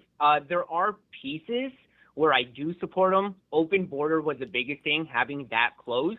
I don't understand how we had an open border for 4 years. If you do want to share some thoughts, please feel free. Maybe it's some things that I could look up. I am someone that's more open-minded. But that being said, I do support certain aspects as far as that goes. Yeah, the reason why you don't know how we had an open border for 4 years is because we did it. But how? How is that possible, though? What's your definition of an open border? Open border, well, the open border was they were bringing in people they were actually flying people to different cities, let alone, why don't I just stick to kind of what I know here in LA? So I'm more California based. And what I see here in LA is we've gone through the last 5-6 years, not only has homeless population jumped, but we have had a lot of illegal immigration come here, and that's because of our sanctuary cities. I mean, that's a fact. That is not a fact. I grew up in Southern California, and a lot of immigrants were coming there before sanctuary cities even existed. So what is your proof that we didn't have an open border? Yeah, because we had a record number of border encounters. Explain that. Yeah, a border encounter is when the Border Patrol stops and detains someone that's inadmissible to the United States, and we had a record number, which means Border Patrol was stopping people at a record number, which is the exact opposite of an open border. If it was an open border, we wouldn't have Border Patrol stopping anybody because the border would be open, right? If you've ever actually been to a country with an open border, like when I lived in Italy, right? Because it's in the Schengen region of Europe, there is complete open borders between countries. I mean, I can drive from Italy to Germany. No one stops me. No one checks me. No one does any of that stuff. I can literally just drive through, drive back. No one cares. That's what an open border is. If you have a record number of Border Patrol stops, that's the opposite of an open border. It's actually quite a secure one. It's interesting you say that, though. So how come the numbers show, especially after Trump took office, that we actually had 0 border crossings in comparison to what we had during the Biden era? Yeah, so the 0 border crossings is a lie. That's not a true stat. That's just some shit that Donald Trump made up, right? What Donald Trump has done is he has pretty much shut down legal migration at the southern border, and he stopped all asylum seeking, right? Because what people don't understand is that it's an illegal crossing if somebody comes over and seeks asylum, even though we deport people at about a 61% rate, and 39% rate we allow them in legally, right? But each one of those is an illegal border crossing, even though it doesn't actually affect anyone actually being in the country illegally. What we had, right, was a record number of people showing up to the border because of the destabilization of the Northern Triangle, a lot of it because of COVID and a lot of other, things that were happening in that region. So we just had an overwhelming amount of people that were showing up to the border. We did not have the Border Patrol in order to handle that many people. When the Biden administration tried to add Border Patrol agents in order to process those people and to stop more people, Republicans in Congress stopped them from being able to do that, right? So a lot of people, not enough people to stop the people, right? But Biden couldn't control how many people show up, right? He can only control how many people were allowed in. And we did have like a record number of asylum seekers. Correct. Thank you for explaining that. That being said, I'll do a little bit more research on that bit. Again, I am someone that's open-minded. I'm not going to come with full information, but I did want to have just some debates of what I'm hearing, because maybe there's a lot of people in the audience that are kind of like me, that are in between, that, see kind of, I see, again, on both parts. If not talking about the border, how about speaking to fraud, if we want to jump into that? Again, in California, from what we've seen, and I understand there's fraud everywhere. I'm not saying there isn't, but Tim Walz, right, the one person that was supposed to be our vice president as a selection from a Democratic person that was running, Harris, how is it that there was such a blind side of what's happening in his state, and he was going to become our VP? Because I had actually voted for Biden, by the way, but then come this time around, it was a really hard sell to get me back. After seeing the debates, being told that everything is normal, there's nothing wrong, and we could see it in our eyes. Our president is degrading. We have Harris that, as much as I tried to follow what she was saying, I was having a hard time, man. She goes in, like, she rambles, and she never really spoke to policy, to kind of bring that all together. That's kind of where it's pushed me away from Democratic. from being a Democrat. Honestly, it's the amount of fraud and the selections that they had. Imagine Tim Walz would have been our president or vice president. That means we wouldn't have any. All this thing going in Minnesota would have probably been hidden. And I just find that crazy. I think fraud is the biggest thing on both sides. It doesn't matter if you're Democrat or Republican. I think that's one thing we need to really work on. What's your thoughts on that piece? Yeah, by the time Donald Trump even realized that there was fraud in Minnesota, there was already 64 people that were already in jail because they had been indicting people for that fraud since 2022. What do you mean? I mean that they started indicting people for that fraud that you're talking about in Minnesota in 2022, well before Walz was even a vice presidential candidate. There was over 92 indictments, right, by the time that Trump even found out about Minnesota last year, and there was already 64 people in jail. So you saying that Tim Walz in Minnesota just completely disregarded the fraud is just a lie. They didn't. Not only did they not just disregard it, they indicted people, they prosecuted people, and they already had a whole bunch of people in jail. Yeah, but even now, he just quit his political thing after all of this came out because of Nick Shirley. He literally just quit his political career. This was going to be our VP. Think about how much power he was going to have, and now all of a sudden he's like, no, I don't want to do politics anymore. If I just ran for vice president against somebody like Donald Trump, I probably wouldn't want to do politics again anymore either. But that's his personal decision. It doesn't change the fact that the fraud was already investigated and happening. Not to mention the fact that the whole Nick Shirley thing has been disproven even by our own FBI, who sent in investigators in to actually look at this whole daycare fraud that they said was happening. And on the most part, it just wasn't. That was a complete lie. He lied to everybody. Yeah. Okay. Well, we'll leave that where that is. I guess my last piece I'll speak. Oh, no. I want one little part first. Go ahead. You making a claim that Kamala Harris rambles and supporting Donald Trump is probably the funniest and most ridiculous thing I've ever heard in my life. Donald Trump, all he does is fucking ramble. Every single one of his speeches, he rambles. The guy can't stay on topic for a singular second. So you saying that Kamala Harris rambles while supporting Donald Trump is so disingenuous and sad. What's her policy? What does she stand for? I still don't know. On which, that means you didn't look. Are you sure? Because I did my research. Obviously not. Okay, I guess we'll leave it there. Because I know but it no, I mean I know all of her. I'm okay. Sir, if you feel like you're poor guy. I'm sorry to tell you, dude. If you tried to do your research and you didn't find anything on Kamala Harris, then that's on you. Because it wasn't hard to find. Okay? But that's okay. Run away when you're... Again, that's what I say. People just, they like to run whenever they're just pressed even slightly on any part of their points. All right? I actually had something to read him, too, when he left. I feel bad about that. Not that he left, that I didn't get to read it. Kayla, thank you so much for the $5 over on Venmo. I appreciate that. It says, wow, that argument crumbled fast, but Iran's DJT talking points are false. Yeah, that went in a different direction real quick. Y'all, let's get this thing up to, what are we at? How are we not at 200,000? Let's get this thing up to 200,000 likes. But double tap that screen over there. I appreciate you guys. I gave you like support the live. I do have super chats, super stickers, all that fun stuff. Tatted said, love the blue walls, brother. Also, not Tommy Boxes. If you know, you know. Yeah, I do know. I get you, man. Appreciate you, Tatted. Thank you so much. Can't read that one. Tim said, take a drive every single retail store, gas station, restaurant. ECTUC has a team of at least a dozen minimum wage workers callers saying tough luck. Yeah, exactly. I don't understand the attack on people that are minimum wage workers. It doesn't make much sense to me. Let people eat and survive. It's crazy.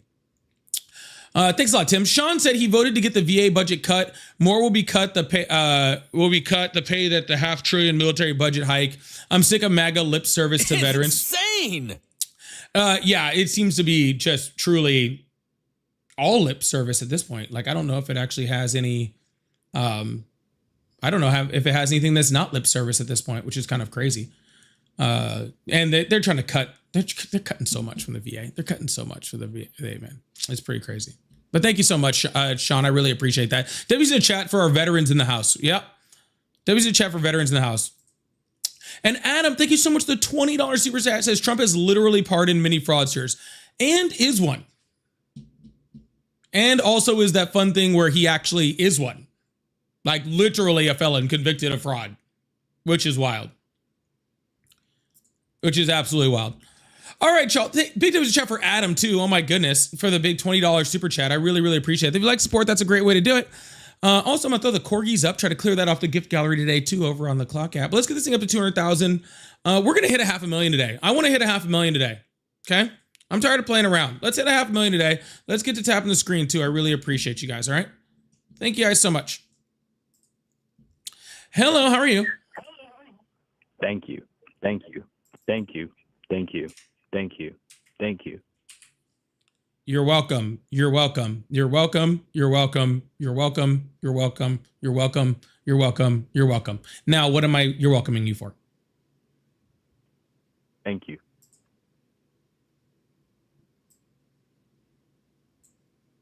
You're welcome.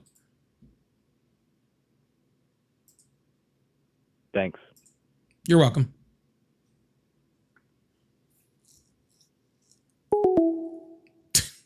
Okay.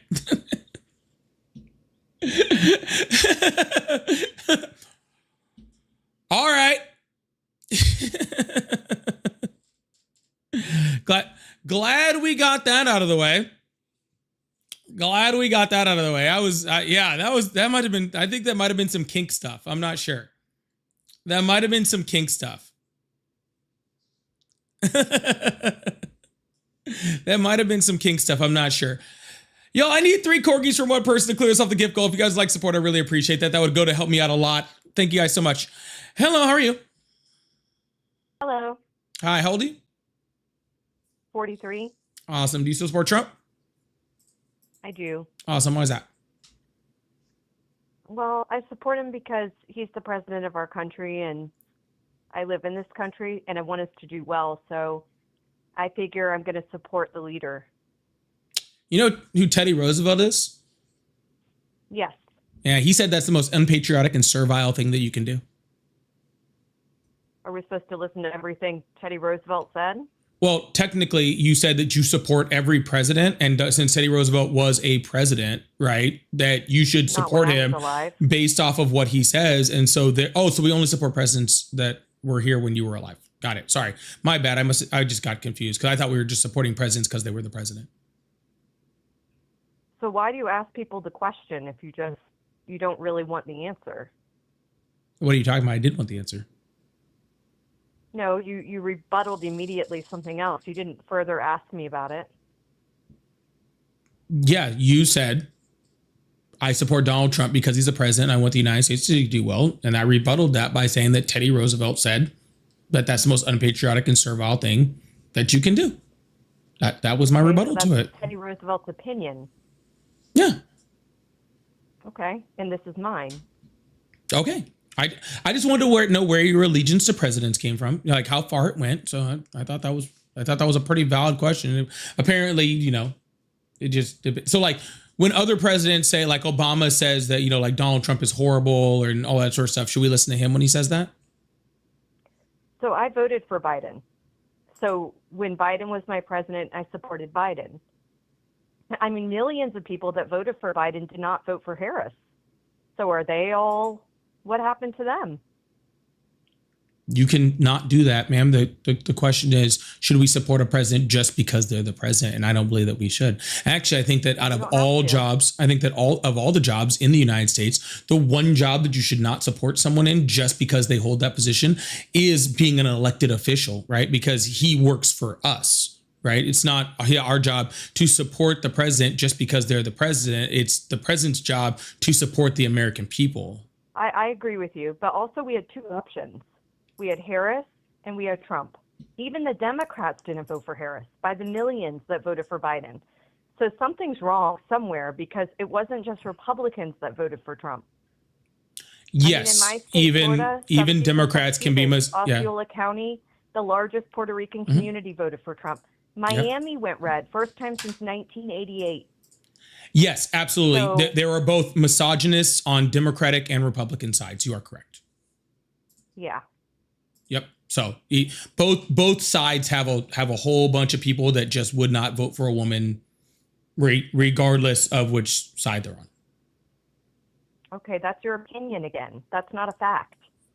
You asked me my opinion. You literally said, you asked me the question, why did all of these what people question did I ask you? You said all of these people that voted for Biden in the millions That's didn't not vote. a question. You aren't going to let me get to the question. You have to be quiet for me to get to the question part. You're misogynist. I'm a woman. You haven't had any women You're a callers in the very last dumb woman. hour. Now, can I please Not finish very my nice. sentence? Oh, I'm definitely not nice, but be quiet and I'll get to the question. You said millions of people that voted for Biden didn't vote for Harris. Where were all of those people? Why didn't they show up? See, both of those are questions, and those are questions those were questions that I was answering.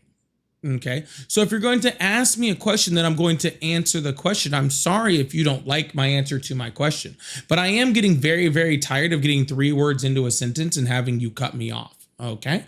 So you're muted now. No one can hear you. Okay. And I just want to let you know that, like, we're not going to have this type of conversation. We're going to have a conversation where, we have both people able to talk. Okay. Because I am letting you talk.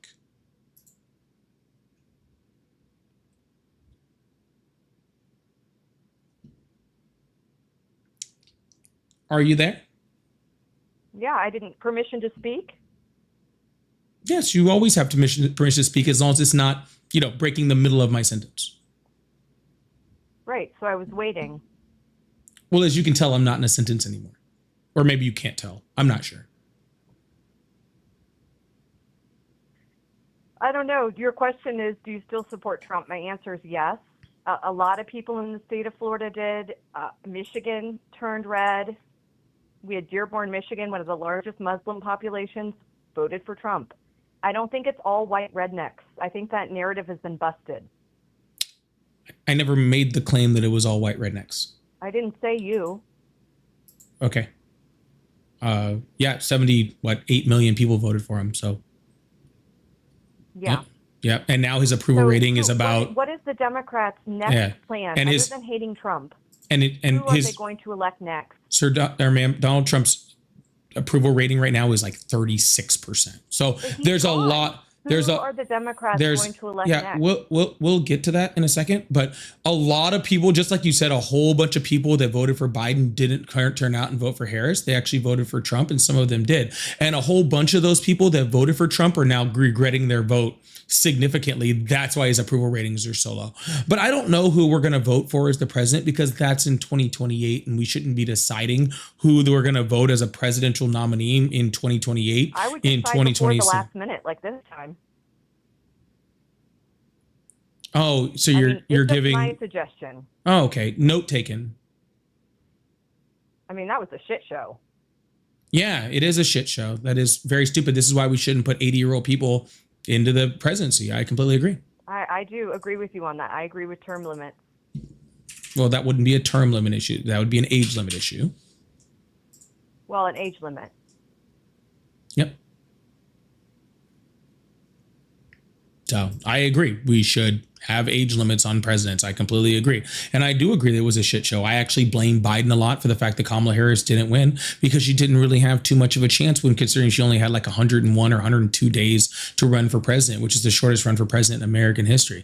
You put that against her being only the second woman to ever run on a major platform in the United States, like a major party platform. That's almost impossible, I think, to actually run. So that's probably why a lot of people didn't go out for Kamala Harris, right? I think that that's very valid, right? I think that it was a mistake. I think that Kamala Harris's low point, right, her floor was higher than Donald Trump's ceiling, right? But regardless, I think that has a lot to do with it also, right? But regardless of that, unless it's going to be impossible to have what we happened last time happen this time, because we don't have an incumbent president, right? We don't have that issue right now. So what happened in 2024 can't happen next time. I think Republicans should be a lot more concerned about President Trump actually making it the next 3 years with his health failing the way that it is. Thanks for your concern. Oh, sure it's genuine. Oh, I didn't even mean to portray like I was concerned. I apologize if I did that. Oh. Yeah, I'm not. Oh, okay. Yeah. That's okay. I'm so sorry if it came off like that. That was my fault. I didn't mean for it to come No, off it's as a free concern. country. You can think whatever you want. Yeah, I'm just saying that his health is not doing well. Okay. Yeah. So he's being rushed off for MRIs. He doesn't even know what they're for. He's failing dementia tests. He can barely hold himself up in front of a podium. Like, did you think that good. Biden was running our country the last year he was in office? Yeah, he did was less press conferences than Reagan did before we even had internet and all that. Yes, I think he was running the country. Do I also think that his age was absolutely showing and he shouldn't have been president? Yes. I think that both of those things are true. Yeah, I agree. Yeah, you can have someone that's running the president that is probably too old to be running the presidency. I think that that's what happened. I don't know that Donald Trump is running the presidency right now. It seems that he's just doing whatever people tell him, because this entire thing in Cuba is obviously orchestrated by, by Marco Rubio. The entire thing with like the SAVE Act and all this sort of stuff, that's obviously being orchestrated by the Heritage Foundation, right? The entire war in Iran is obviously being orchestrated by Israel. So I don't know that Donald Trump is actually making any decisions in here whatsoever. Like, it doesn't sound like he is. Yeah, I don't know. So while the question about Biden, I think, is a valid question, I don't think it's very meaningful right now, considering we have a president right now that is obviously not doing well, probably worse than Biden was. I think that's a ridiculous statement that Trump is doing worse than Biden was. Did you watch the debate? Yes, I watched both of them. The one where Biden failed miserably against Trump, and the one where Trump failed miserably against Kamala Harris. But regardless of any of that, this isn't the debate anymore. This is real life that we're talking about, right? Where let me read something off for you. It's actually really fun. This was from a press conference that Donald Trump did, like a few days ago, right? 12 minutes and 3 seconds into the press conference, Trump tells reporters that he wants a ceasefire. At 5 seconds, he declares victory over Iran. At 7 seconds, he announced that we're sending Marines to Iran. And at 12:08, he says no boots on the ground. At 12:11, he says we don't want a ceasefire. At 16, he declares victory. At 17, he says says he'd like a ceasefire. At 29, he says Iran is begging for a ceasefire. At 36, he says $500 oil is a good thing. At 37, he demands Iran open the strait. At 41, he says U.S. is not at war. And at 42, he declares victory over Iran. That's all in one press conference. Yeah. Where was it? I would have to go and find the actual location of it. I don't remember. I watched it. No, I mean, what was that? That was Donald Trump talking. Yeah, that was Donald Trump talking like 3 days ago. Yeah. At a press conference or something? Yes, at a press conference where he not only said that we've already declared victory multiple times, but there's also a ceasefire going on multiple times, where we're also still continuing the war and sending in more troops, and that the war has to go. Yeah. So does that not sound like the words of a bumbling idiot? Doing a press conference. I never got to see Biden even get to the podium in order to hear him misspeak the last year. I mean, he wrote us a letter when he stepped down because he had COVID. He didn't Zoom. Nothing. And then so again, Biden is not the president. I just read something. You're referring to Teddy Roosevelt. I just read something from the current president, who still has three more. You can go back to Teddy, and I can't talk about Biden. There you go with the middle of my sentence interrupting the beginning of yours again. Oh, you didn't like that. Okay. No, I don't like when you interrupt me. I thought I made that clear earlier. Do you have a girlfriend, friend? Do you have any other humans around you that you conversate with and maybe not? That's why you don't know how to have one? All right, sir. Have a great night. Thank you for your time. Jesus Christ. The fact that right now, Donald Trump is completely falling out as the president, right? Completely losing it, right? Literally got on television. I made a video about that today. Literally got on television a couple days ago and said that he had 100% approval rating on CNN, has completely lost his whole mind. And the only answer to your president, the current president of the United States, losing his entire mind is but Biden. Okay? That should scare you. Okay? It should be but Biden. All right? Biden isn't president. Trump is president. Okay? How about we concentrate on that? Sound good? Just thought I throw that out there. Y'all, please make sure you guys hit that follow button, hit that subscribe button if you haven't already. We're looking for 2 of these things. The whatever the live gift goal thing is. Try to clear that off the gift gallery. I really appreciate that. But even more importantly, let's get this thing up to 250,000 likes. I told you we're going for 500,000 today. Let's keep tapping today. Let's get this thing to 500,000 today. I really appreciate you guys. Thank you so much. Also, I do have super chats, super stickers, memberships open over on the YTs. So if you'd like support, that really, really does mean a lot to me and really helps me to keep doing this thing every single day. So I really appreciate you guys. Scott, thank you so much for the $10. Says, who said in one of the debates they're eating dogs? That would be Donald Trump. That would be Donald Trump. They're eating the cats. They're eating the dogs. They're eating the pets of the people who live there. They're eating the dog. No. They're eating the cats. Yeah.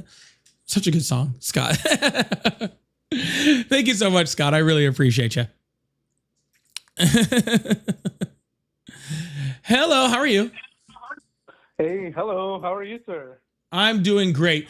Tor, thank you so much for lighting up the baby chicks. I really appreciate that. And Yoshi for lighting up the donuts. I really appreciate that also. Thank you so much. Thank you so much.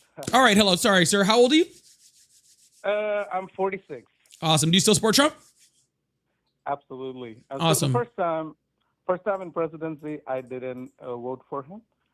So second time, I voted for him. So the reason why, so just for like, I was listening to your last conversation. You made a lot of good points. So about, Biden being not capable of running the, presidency.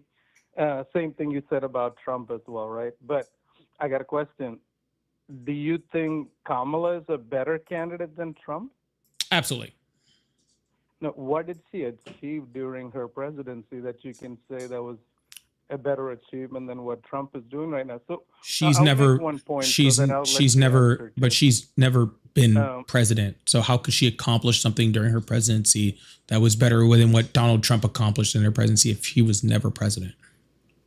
So Biden was the president. Kamala was the vice president. Biden never did anything. Like during his presidency, he was not even in any, he didn't even come for any media coverage. Even if he came for a media coverage, it was like ice cream. He was talking about like the flavor of the ice cream. He was talking about things that never made any sense. He said something about Iraq he was going to make a train, like a railway from Indian Ocean to the Pacific Ocean, all the way to whatever land, that. Yeah, never that existed. didn't happen. That didn't. You want to look that up? That never existed, sir. I watched. Sir, I watched every. Media, no, I watched every. Yeah, go ahead and look it up. I watched literally every press conference that Biden did for the last 2 years of his presidency. He never said that. Yeah. Look up this.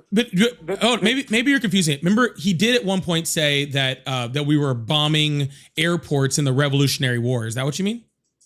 No. He said America is going to create a railway that is going to go from Indian Ocean all the way to the Atlantic Ocean. Yeah, He named a country that never existed on this planet Earth. Sir, first of all, your guys' obsession with Biden is weird. Let me start there. Okay.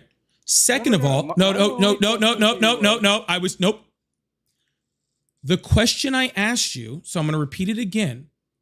How are we judging Kamala Harris's presidency when Kamala Harris was never president? Okay, Biden never made any decisions. It's only logical to think Kamala was running the presidency. Well, first of all, that's not true, because even Republicans that worked in the White House said that Biden was making all of the decisions. And actually, when he was in meetings and all this sort of stuff, he was sharp as a tack. We have multiple different Republicans that worked in the White House that said that. Second of all, even if that was true, okay, even if that was true, Kamala Harris doesn't take over. That's not how that works. So Kamala Harris was never president and was never running the country. So how am I comparing her presidency that didn't exist to Donald Trump's? This is not my opinion. You have zero facts to back anything that you're saying. You are literally just spreading it. Shut up. About Kamala, correct. Yes. Yeah. Because Kamala has never been president. I agree. Yeah. Okay. So next thing, your question was, do I still support Trump? I do. In the video where the foreign minister of Iran, Abbas Arghichi, you remember him talking about the security questions. This is what he answered. In late February, he said that Iran can never fire a missile that would reach United States or London. So, which is 1,240 miles from wherever they're saying Iran to London, right? They said it will never reach that measure. And 2 weeks ago, they fired a missile that reached Diego Garcia, roughly 2,500 miles, 4,000 miles away or kilometers away from where he told us that it was going to ever reach.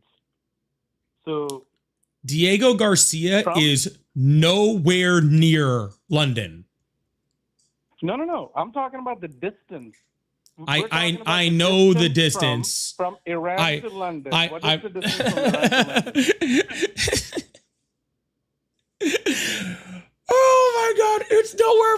It's so much shorter. It's so much shorter. It is so much shorter from Iran to Diego Garcia than it is from there to London. Are you kidding me? Do I need to pull up a? What is there to laugh about? I mean, this is something like anybody. Because none of this is not. Because none of this is answering. Because none of this is answering. Because none of this is answering your question. Answering the question that you said you were answering. That's why I'm laughing. You said this is why I support Trump, and then you said because Iran fired a missile at Diego Garcia after saying they couldn't hit London. No. So give me a chance to answer my question. Every president and every presidential candidate before Trump had said the same thing. They said, for example, Clinton. Hillary Clinton said what? Iran is the biggest threat. If I become president, that's the first thing I'm going to do. She said that. It's documented. Obama said the same thing. The biggest threat that we have for United States and for portions of the world is Iran. Okay, same thing. Biden said the same thing. He said, Kamala Harris said the same thing. I know right now Kamala Harris is saying that, Trump never got approval from Congress, but she said the same thing. If she was president, that's the first country she was going to go attack. She did not say that. That's another fucking lie. She did. No. Why are you saying this? That's another fucking lie. Dude, I don't need to look it up. I know what interview you're talking about. You know everything. I know. I've Look already looked it up. I watched the interview we were talking about for less than 48 hours ago, sir. I do this every single day. Okay? So when I say that you're, when I'm saying that Iran is a threat? Of course she said Iran was a threat. She never said if I became president, this is the first place I would attack, which is what you just said. That is exactly what she said. Oh my God, you are a fucking liar. Holy shit. I mean, just because I don't curse. You curse. I do curse. You're a bigger person than I am. So no, I'm a bigger person than you because I don't get on. Sir. If I wanted your fucking opinion on my language, then I would fucking ask. Did I ask you? Hey, are you not making? Did I fucking ask you for your opinion on my language? Nope, that doesn't sound like an answer. See, now, sir, I have to fucking start muting you. Okay? Now I have to start muting you because now you want to act like a child, so I have to treat you like one. Okay? So here's what I'm doing. I'm going to unmute you, and you're going to give me a source on when she said that. Sound good? It is on CNN, and it's on CNN. Kamala Harris. No, I'll pull it up. I'll pull it up. That's fine. Kamala Harris says she would bomb Iran. Yeah, let's hear it. What did she say about Iran? And it doesn't exist. There is zero articles that pull up when you charge in CNN. Kamala Harris says that she would bomb Iran. 0 sources. Let me put in Fox News. How about that? Fox News. Kamala Harris says that she would bomb Iran. Here's Kamala Harris. Here's an article. Kamala Harris declined to say whether she would take a military action if given proof that Iran was building a nuclear weapon. Even Fox News says that what you're saying is a lie. What I'm saying is a lie. 60 Minutes. 60 Minutes also said Vice President Kamala Harris identified Iran as the greatest adversary. Sir. If I'm president. I'm about to hang up on you, okay? Because literally, Well, why would you hang up? I'm telling you. I'm trying to explain to you why I'm going to hang up. Shut up. See, I can still see your thing pinging and you're muted. No one can hear you. Okay? Stop talking. For evidence. You done talking now? No, are you going to give me a... Nope. Be quiet. 5, 4, 3, 2, 1. I never argued the fact that she said they were the greatest threat. I agreed with you on that. That's not the part I'm arguing. Okay? I am arguing the part where you said that she said if she became president, that the first thing that she would do is bomb Iran. That's what you said. She never said that. I'm not arguing that she said that they were the greatest threat. I agree with you. She said that in the interview. Okay? Agree with that totally. You're saying that she said if she became president, the first thing she would do was bomb Iran, and that's a lie. Do you have proof of her saying that? Yes. On All right. 60 Minutes. She did not say that on 60 Minutes. Am I muted? She did not say that on 60 Minutes. No. I'll read you word for word what she said. Harris repeatedly described Iran as a destabilizing, dangerous force. If I am president, that will be the first country that I will be going after. That is clearly on the condemnation of aggression. That is an aggressive statement. Okay, awesome. Awesome. So, first of all, that's not what you said. But second of all, even if that's what she said, that still doesn't say I'd bomb Iran as soon as I became president. So if she says she's going to go after somebody that is a destabilizing force, Obama went after Iran as a destabilizing force, and he didn't bomb them. When would you go after a country without bombing them? How else would you go to? So if a sanctions, country is ready to, if a country is ready to fire missiles at you and your allies, and NATO just showed that none of them are really our friends, right? None of the NATO countries are our friends, right? They're not our friends. Really, hold on. Why are you saying they're not our friends? Okay, there is a channel that is in the Middle East, right? That's where most of the oil is transported to every part of the country. I know what the fucking Strait of Hormuz is. What does that have to do with the name of the channel? It's the Strait of Hormuz. What does that have to do? Okay, with fucking NATO. Give you the answer. You ask me and I'll give you the answer. Then answer it. 20% of the oil that goes to every part of the world goes through that channel. So Iran just threatened the whole world, saying that they are going to close down that channel, that nobody can have any ships come through there. Okay? So President Trump asked the NATO, who is going to defend us? China, you need to defend us. Every country in the NATO, he asked, none of them came forward. Germany didn't come forward. China didn't come forward. So we are on our own fighting this war. So you're telling me if a country says, I have some missiles, it may not reach you, but we have some missiles. Do you want to just take that as a threat and not do anything about it? I didn't say not do it. No. Before you try to, no. Quiet. This is where you go and try to change the subject and start trying to gaslight people. I asked you about NATO, and now you're saying a whole bunch of false shit about NATO. And then before I get a chance to answer, you're like, well, wouldn't you want to go after countries if they came after you with missiles? No, we're talking about NATO. I'm not going to let you switch the subject. We're staying right the fuck where we're at. Okay.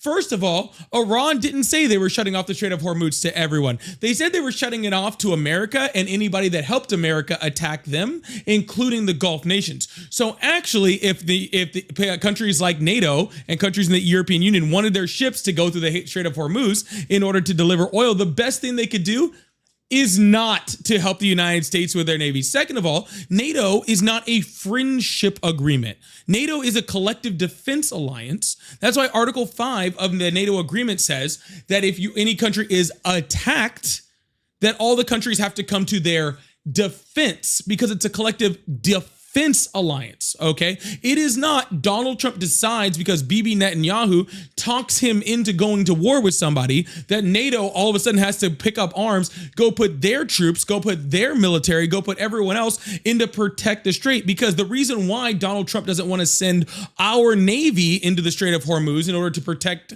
ships that are going through delivering oil and all those sorts of things is because he knows that those ships will come under attack, putting American ships and American freaking troops in the way of Iranian missiles. And they don't want to, and Donald Trump doesn't want to do that. So he's begging fucking NATO to do it for him, and they're telling him to fuck off because there's literally no point in them helping them out. Donald Trump didn't even consult them before he went in there and attacked them. If he wanted their help, then he would have done that. But Europe's not freaking as stupid as we are, just like every other president before Trump hadn't been so stupid as to listen to Netanyahu and to go evade Iran because it's just shaking a fucking hornet's nest for no fucking reason. Okay, so this has nothing. This has nothing to do with any of that. And you trying to switch the subject and change the subject to be like, oh, don't you think we should do something about it? Of course, we should do stuff about Iran. There's tons of stuff that we can do. We should do about Iran. There's things that we've already done against Iran, and none of them were going in, spending $200 billion motherfucking dollars, okay, to attack a country in which we've accomplished pretty much nothing because the Ayatollah is still in control. They're still shipping oil. Okay, they're still doing all of those things, right? They're still funding their proxies. They're doing, in fact, Donald Trump just released sanctions on Iran so they could keep funding their proxies. Okay, there is absolutely no reason for any of those NATO countries to just join in on that. It has nothing to do with, oh, are they our friends? Are they not our friends? Well, you know what? I have friends and I hope you have friends, right? But friends, okay, sometimes you need to tell your friends that they're making bad decisions, okay? If you got that friend that's with a guy or whatever and he's treating her bad, you're not supposed to just tell your friend like, oh yeah, keep up with the guy. Stay with the guy, even though he's a horrible person to you. You're supposed to give your friends a little tough love and tell them, hey, friend, you should break up with him. He's a piece of shit. And that's kind of what the EU and NATO is doing in the United States. They're saying, hey, friend, maybe next time, don't be such a fucking idiot. No. So $980 million is what we spend in 2024 for the security investment of all these countries in NATO. So you're saying none of them had to come for our rescue when we need something? That number is the amount of money that we spent on our own military. That is not true. That is the truth. Security investment programs. The total amount of money NATO spent is $1.8 trillion. So out of that, $980 billion came from total defense budget for us. $753 million went to NATO.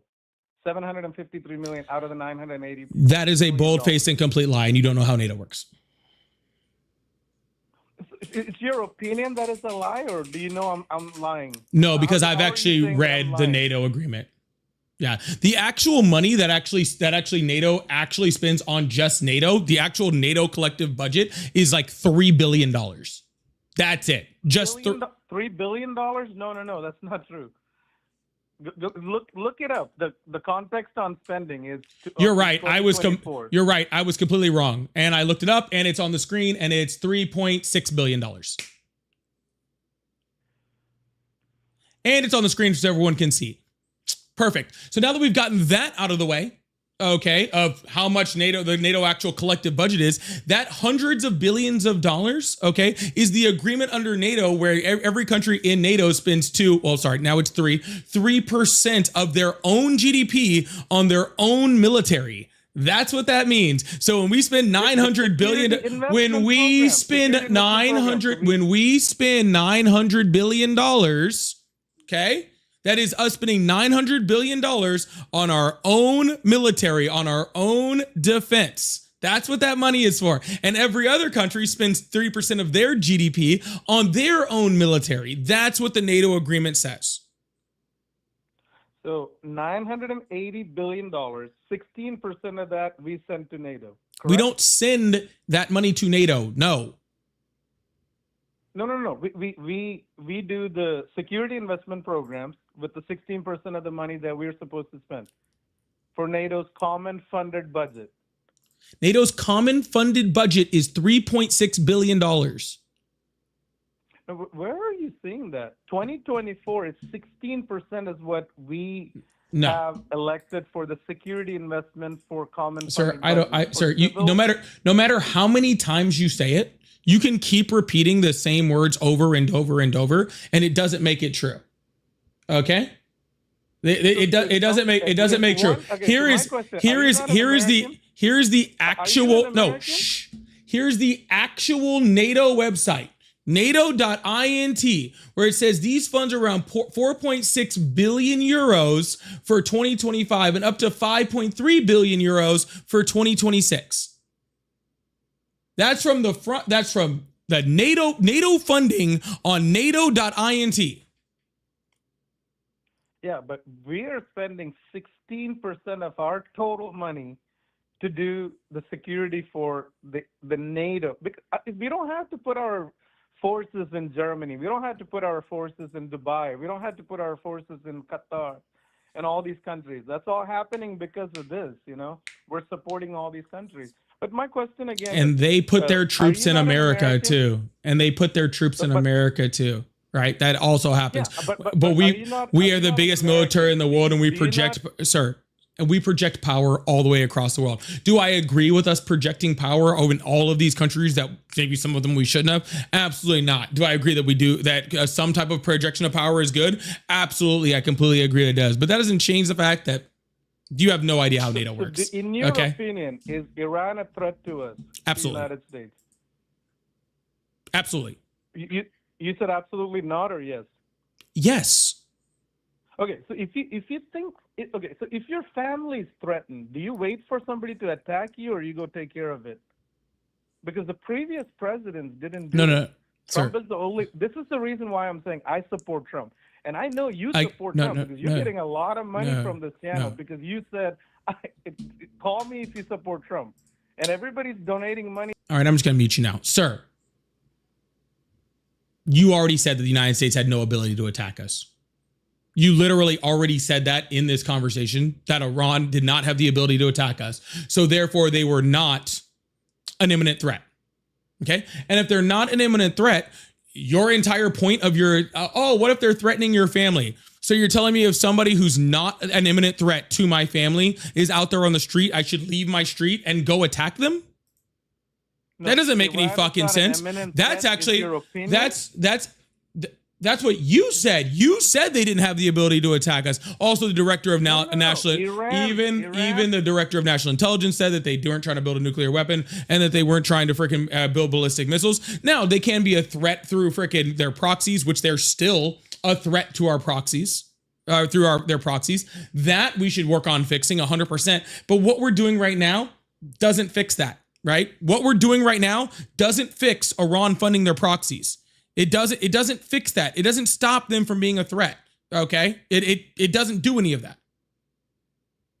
No, what we're doing, that's 100% going to affect the way they can fight a war. We have taken out all their missile capability. So Foreign Minister Abbas said they cannot reach distances. We already went through this part, and I don't like freaking going back and repeating parts of conversations. I mean, you do that all the time. You keep saying Trump this, Trump that. You do that all the time. So is this just digressed into you fucking crying? What is that? Is this just digressed into you crying? I'm crying? Yeah, because literally you already did this whole part like 4 times. Every time we're supporting you, you're making money. So what's the problem of me crying? You cry all the time. Because it's annoying. We are annoying because we call and you're making No, money. not we. I don't know who the we. You got a frog in your pocket? All of us are calling you. No, sir. You're annoying. You are. Okay? You're annoying. Those missiles that we took out in Iran couldn't hit the United States. So they weren't an imminent threat. That's my point. They weren't an imminent threat. Okay? They weren't trying to attack the United States. They weren't trying to come after us with conventional weapons. They weren't trying to do that. They weren't trying to do that until we attacked them. No, Iran's weapons can clearly get to United States and Europe. Yes, 100%. It can. So Okay. your opinion is they're not a threat. I believe they're a threat. I didn't say they weren't a threat. I said they weren't a direct imminent threat. They are a direct imminent threat if they But have they a weren't. missile that can reach United States. Which they If don't. have a missile that can reach United States. Which they don't. Which they do. Your opinion doesn't matter.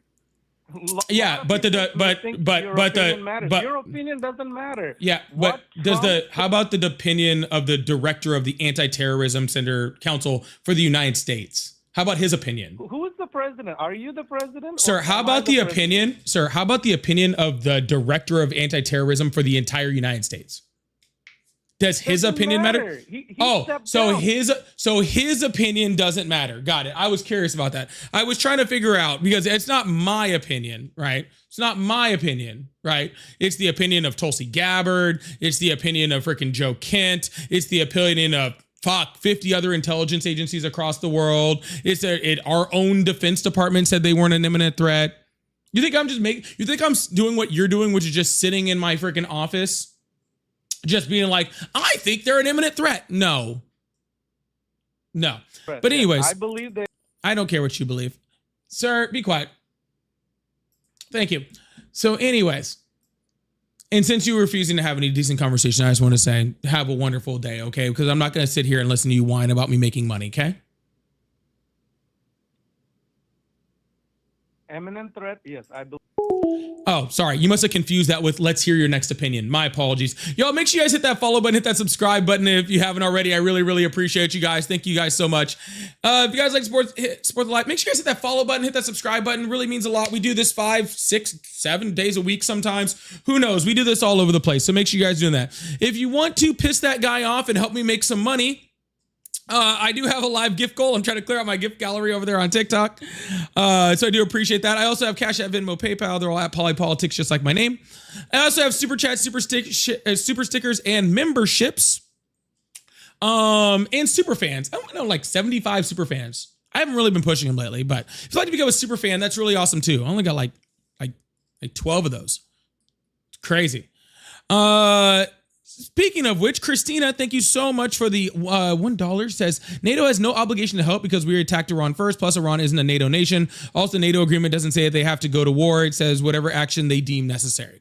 Yeah, well, yeah, it's insane. I got to turn that down. It does say that they have to come to the collective defense, right? And that is implied to be military if we are attacked. But again, that has nothing to do with if we go and attack somebody else, right? That has nothing to do with any of that. So makes no sense. But thank you so much, Christine. Shush, thank you so much for the gifted membership. I really appreciate that. I didn't get to catch who got it, but I'm sure whoever it wasn't Ryan. Insane. And thank you again, Shush, for another gifted over there too. I'm sure that one also wasn't Ryan. I don't know who it was, but it definitely wasn't Ryan. Scott, thank you so much for the $2. Says, is it Vance's fault for all of Trump's screw ups? No, I think just some of them. Just some of them. Thanks, Scott. 77, thank you so much for the 5. Said, why would these countries help? Orange Man started chaos without consulting them. Exactly. You're not going to tell your friends and get mad when your friends don't help you out? That doesn't even make sense. Who would do that? Thank you so much, 77. Scott said NATO does not squat for anyone. Yeah, I don't know how they convince people that just like NATO should just do whatever we want. That's not how these things work. That's not how they work. Adam, thank you so much for the 10. Said we were told North Korea would nuke us when they could. They can. We are unnuked. We are very not nuked. We are incredibly not nuked. I would agree with that, Adam. Thank you so much. I appreciate that. We were told that. That is very correct and a good point.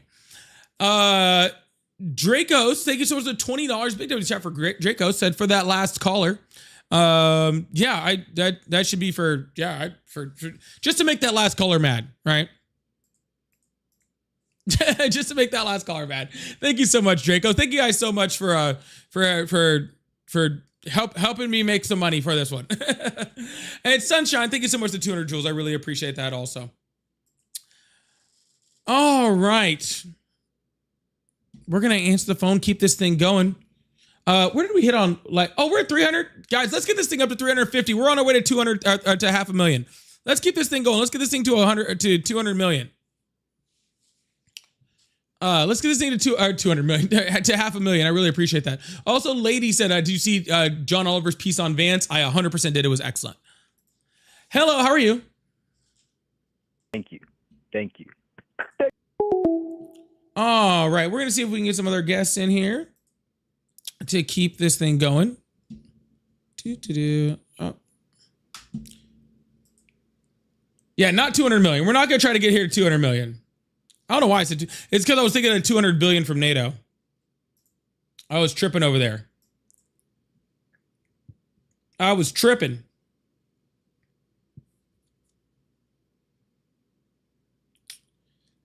Hope you guys are all having a wonderful day. Hope you guys are having a good day. I'm having a good day. I'm enjoying the live. Hope you guys also.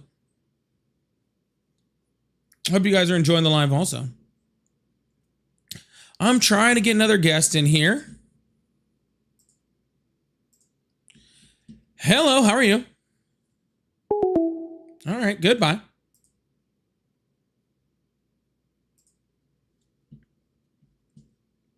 While we're waiting on another guest, again, y'all, please keep double tapping that screen. Hit the like button. I really appreciate you. Also, I am taking snippets from these lives and taking these conversations into some little longer form videos on YouTube. So make sure you guys check those out if you're enjoying it. If you missed a conversation, or maybe you guys just wanted to relive another conversation, we have it all. We're having the specific conversations going up, and I'm putting them up trying to put one up every day right now. Hello, how are you? Hello? Are you in a bird cage?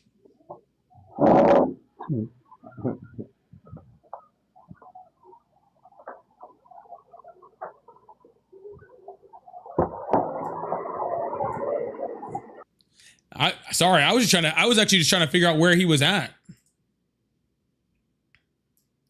I was trying to figure out where he was at over there. That was confusing me.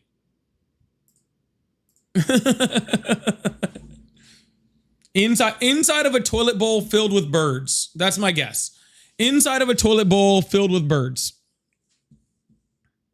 No, I will not be taking questions. That's where he was at. If you still support Trump, you can join the guest request box or call on the number that's listed by me. Hello, how are you? Hey, how you doing? Doing good. How old are you? 26. Awesome. Do you still support Trump? Yes. Awesome. Why is that? Because he's the president in charge right now.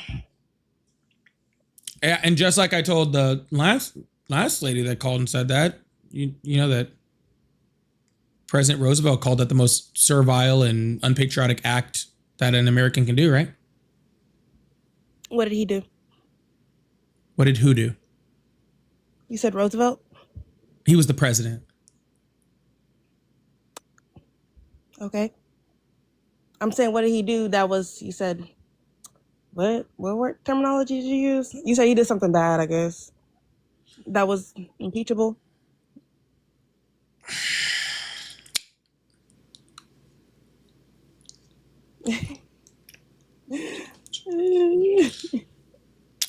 No. I said that Teddy Roosevelt said that supporting the president just because they're the president is one of the most servile and unpatriotic acts that you can do as an American. Why is that the case? That's the country we live in. Yes, Quote, unquote, because vote for a president. So yep, and that president is supposed to represent the people and do the will of the people and support the American people. And when he stops doing that, you should stop supporting him. Right, and I don't think Trump has done that. Well, he has a 36% approval rating, so most Americans do. But if your opinion, what is he doing to still support Americans? What he's doing right now is keeping the border secure. Keeping the border secure. Focusing on And that. when was the Yeah. border not secure? Well, there was a time where we didn't know who was coming over our borders, crossing the rivers, doing all that. We still don't. Now we have more people there who can watch it, there's more barriers in place to like prevent that from happening. So we can know Incorrect. who actually is coming into our country. Incorrect. Donald Trump has not added more border wall in this presidency whatsoever. He's not added more border restriction, and he's not even increased border patrol presence. No, Well, he's maybe not. not him necessarily, but he's probably put people in charge of the border who's doing that, because that is happening. No, actually, there's been absolutely zero legislation passed whatsoever to help fund anything with the border. You know who actually did build extra border In wall? Texas, yes, it has. You know who actually did build extra border wall? Biden. It's insane. What? What? Yeah, it's crazy. Biden Huh? cut the funding for that. No, he did not, and could not. Yeah, He tried. Yeah, he did. he did not, He put could not, Kamala- and did well, not he did. try. He put Kamala over it, and Kamala acted like she had a blind eye, like she didn't know what was going on. So Incorrect. He never put Kamala Harris in charge of the border. he said that she was a border czar. No, he did not. Yes, he did. Nope. Sorry. Okay, if you don't believe it, that's okay. It's not a matter of It didn't believing happen. it. It didn't happen. It just, Okay. it's not a matter of think, ma'am. We're not talking about what we think. Literally, it never He happened. did. He put her over the border. She was supposed to be in charge of making sure that we had enough agents down there, that we had enough security, dogs who can track drugs, who can track the traffickers.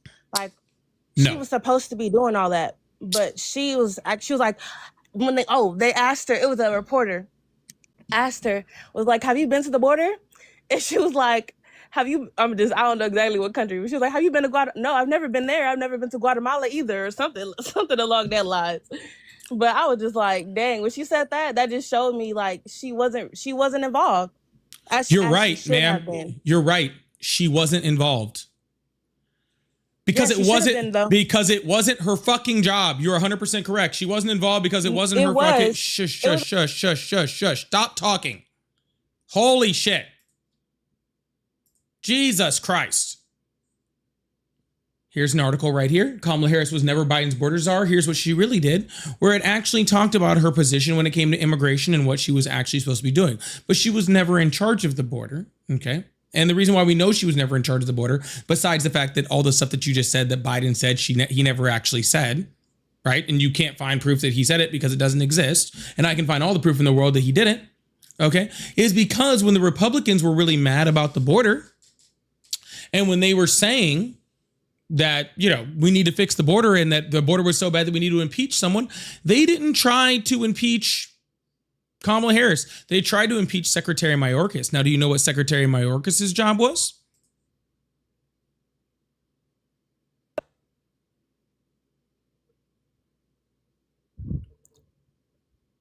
He probably has something to do with border security. That would be correct. Yes, he would have been the director of Homeland Security. Yeah. Or the Secretary of Homeland Security. Sorry. Yeah. So the literal person in charge of the border, like that's their actual job. Secretaries usually document and observe what's happening. The secretary. Do you think that the Secretary of Defense is a literal secretary? Is that? Well, no, not necessarily, but I think he's more on the lines of like he has to be aware of what's going on. And the best way to do that is to have, the support federally and with funding and with, staffing.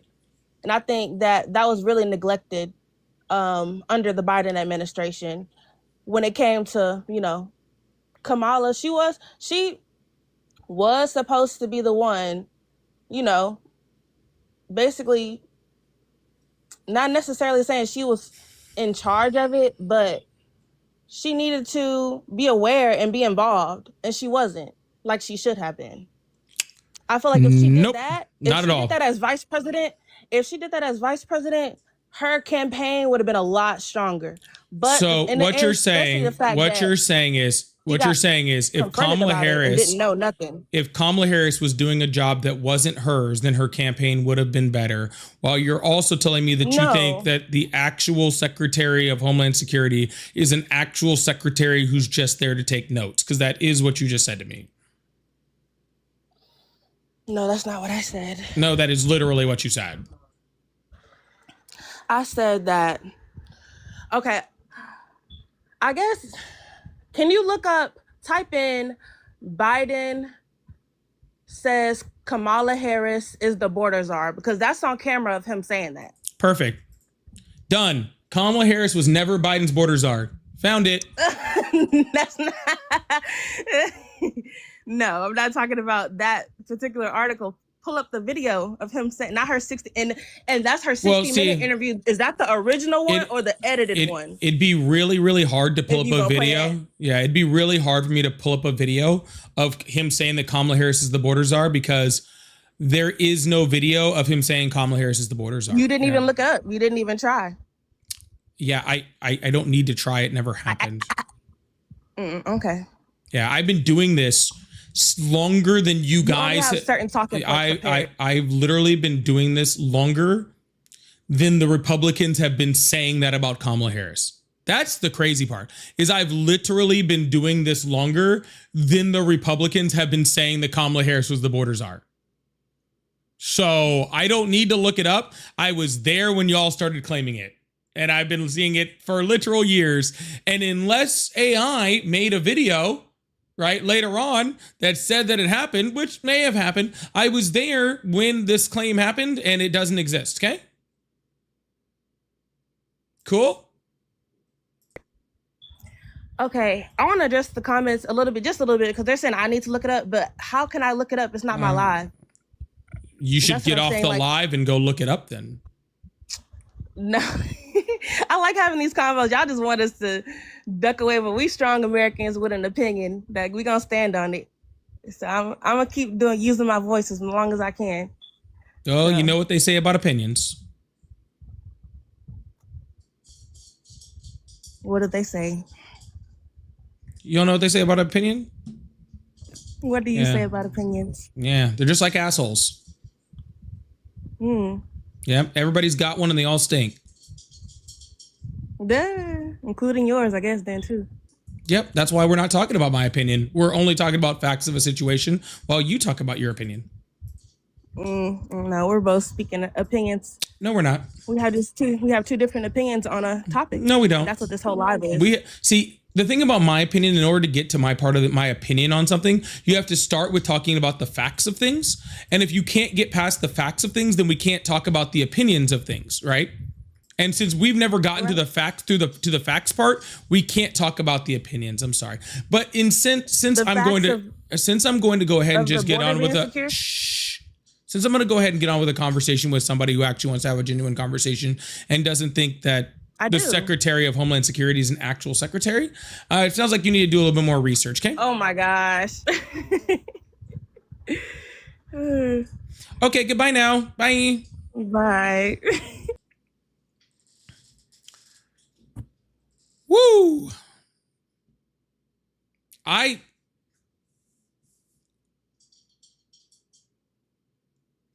think I need a drink or something after that. What the heck was that? Yo, please make sure you guys hit that follow button, hit that subscribe button if you haven't already. I really, really appreciate you guys. Thank you so much. Delissa, thank you so much for the $5 over on the PayPals. I really appreciate that. Said I'm enjoying the live. I love the MAGA crash out entertainment. Keep making them cry. I am trying to. I couldn't even make that last one cry. That was too much even for me. That was too much even for me. That was pretty wild. We're gonna try to keep this going. Make sure you guys hit that follow button, hit that subscribe button. We're almost at 400,000 likes. Let's get that up there. We got a little live gift goal of the galaxy. If you want to help support, I still have super chats, super stickers, memberships. I'm seeing a bunch of new gifted memberships come in from VJ. Thank you so much. I really appreciate that. Hello, how are you? Good. How are you tonight? Are you the same person? No. Hell no. Fuck no. I was calling to tell you thank you for schooling all these assholes. Oh my goodness, I definitely your have voice support, sounded I have so children. similar to that last caller, like over the phone. I'm sorry that Yeah, you. no, Yeah. not me at all. No, All I have right. children, and I have a brain. I have children and a brain. So, you know. Well, thank goodness. I'm happy to But hear that thank because you. I was about to lose my shit. Insane. All right, you have a good one. All right, I appreciate you. You too. Bye. Bro, dude, I thought that was her for a second. I was like, holy shit. WD chat for VJ. We got 3 gifted memberships over here from VJ. I don't even know where we're sitting on memberships today. We should be getting really close to, I don't even know. We should be getting something over there. How many members have we? 6 new members? 6 new members? I think we can get that up to 10 or something. We can get that up to 10. Let's see if we can keep this thing going. Really appreciate you guys. All right, thank you so much. If you guys still support Trump, you can join the guest request box or you can call in on the number next to me. Truth, thank you so much for the $20 super chat. Said I'm enjoying your live, Pauly. I enjoy every live. You and Ari are the best. Thank you so much. And Brian, also thank you so much for the 20. Big W's to the chat for Brian and for Truth. Big W's to the chat for both of them for the 20s. I really appreciate that. Thank you so much. Hello, how are you?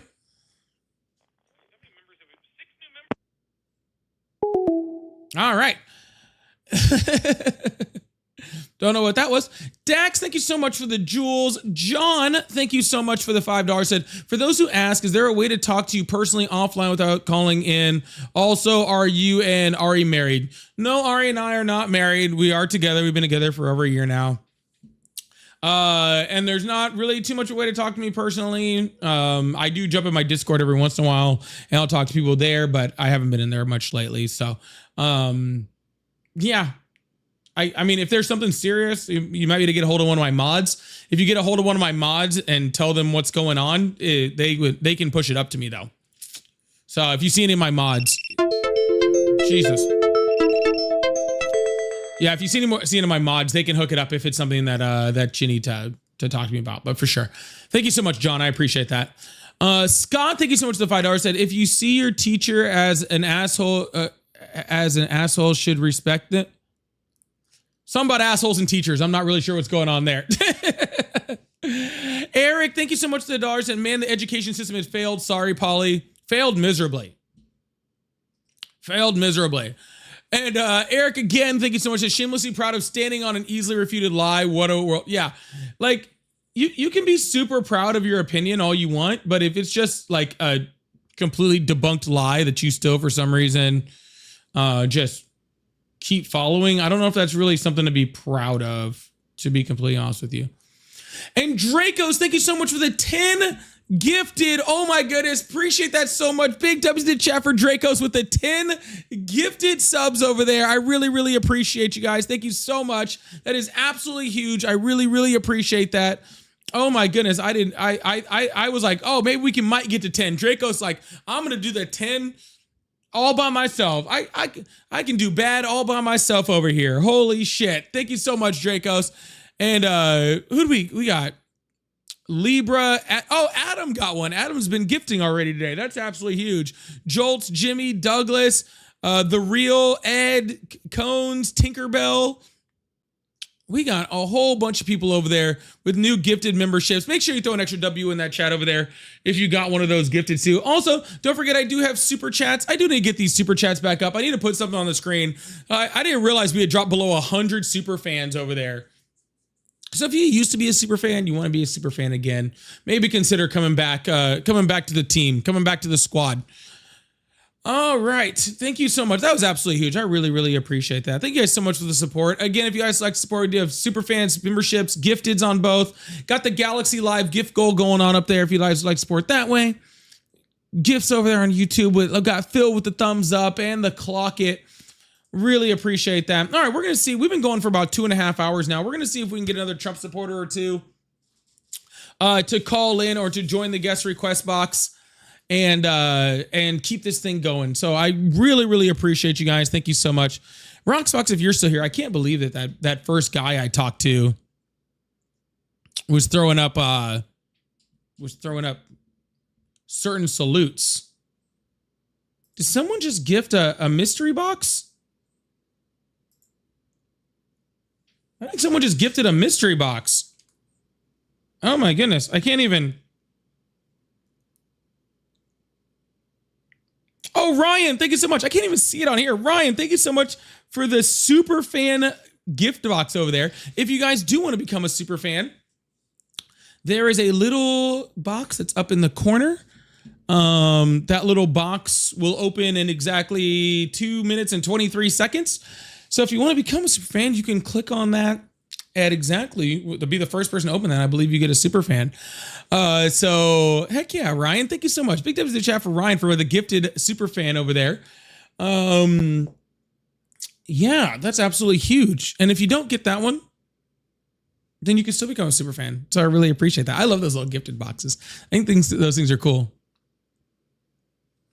Derek said if I gift membership, so I get to choose who, or is it at random? It is at random. I can't affect that. That wasn't on me.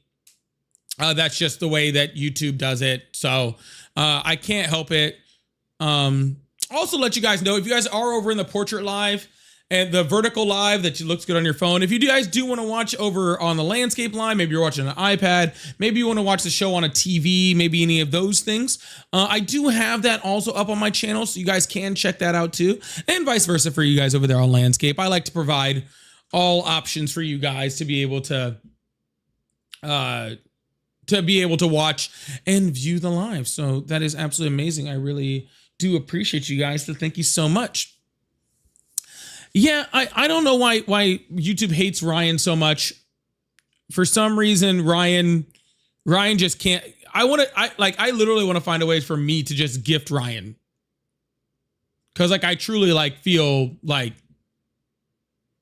I'm I don't know how Ryan hasn't gotten one yet. It feels almost criminal. It feels almost criminal. It feels almost criminal. That's funny. Well, we don't have any callers right now. I did have some news stuff that I was going to go through, but we have been on for 2.5 hours, but I'm not ready to get off yet. So I guess maybe we'll just hang out for a bit. And wait and see if we get another Trump supporter in here. Plus, I really want to get this thing to 500,000 likes today. So you think we can BS for a while and get this thing up to 500,000? Maybe answer some of your guys' questions or any of those things. I think we can do that today. Is that cool? If we get another debate in, we'll keep going on that too. If we get another debate in, we can do that too.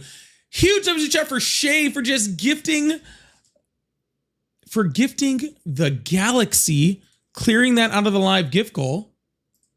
That is absolutely amazing.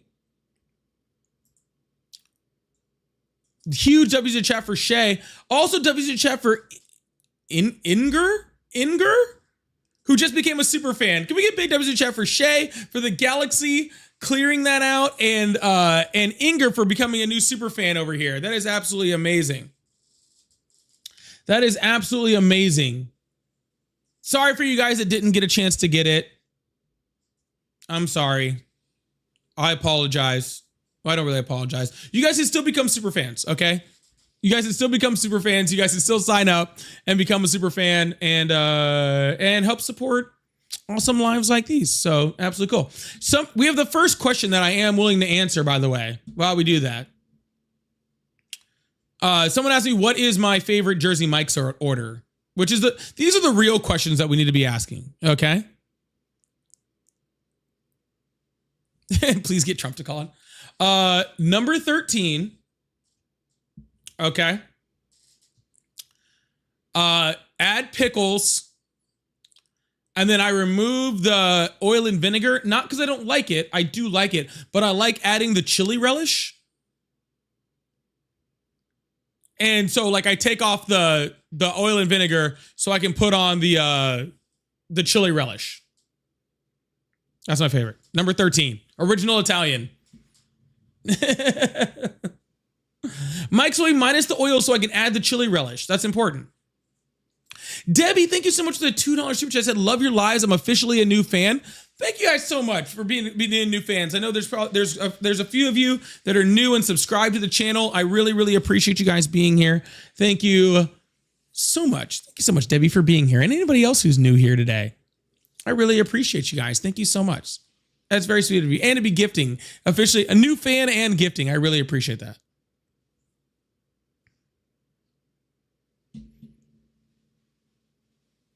It's funny how people in my chat are trying to coach Ryan into how to get gifted a membership. It's pretty funny. Oh, let's bring up this person and see what they gotta say. Hello, how are you? Oh, that sounds like it was an accident. That sounds like it was an accident. That's okay. That sounds like it was an accident. That's okay. Brian told me to check you. I told you to check me out. I love Brian. I love Brian. So I'm not trying to, it's going to sound like I'm tooting my own horn here, and I'm not. I'm truly not trying to toot my own horn here. But I was, I found Brian when he was just starting out. I went up on his page. I think Brian's awesome. I hope his platform just hits high ceilings.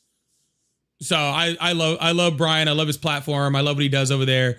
I'm a fan of Brian. I go over to Brian's live and hang out quite often. You'll see me over there just in the chat, just hanging out. Yep, I love Brian. Brian's great. Scott wants to know, how did you and Ari meet? Ari and I met on RJ's panel.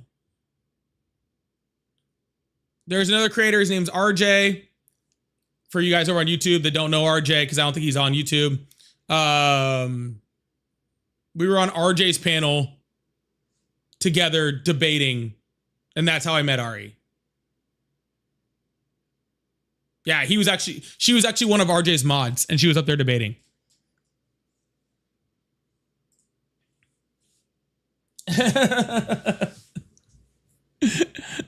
Kind of crazy, huh? Kind of crazy, huh? Did I make the first move? Yes, I did. Brian, his name is Brian Rundle. He's a creator. I don't know if he's on YouTube or not. He's on the other app. But I don't know. I actually need to look that up. Is Brian on YouTube? Does anyone know that answer? Someone's asking about Brian. Let's see.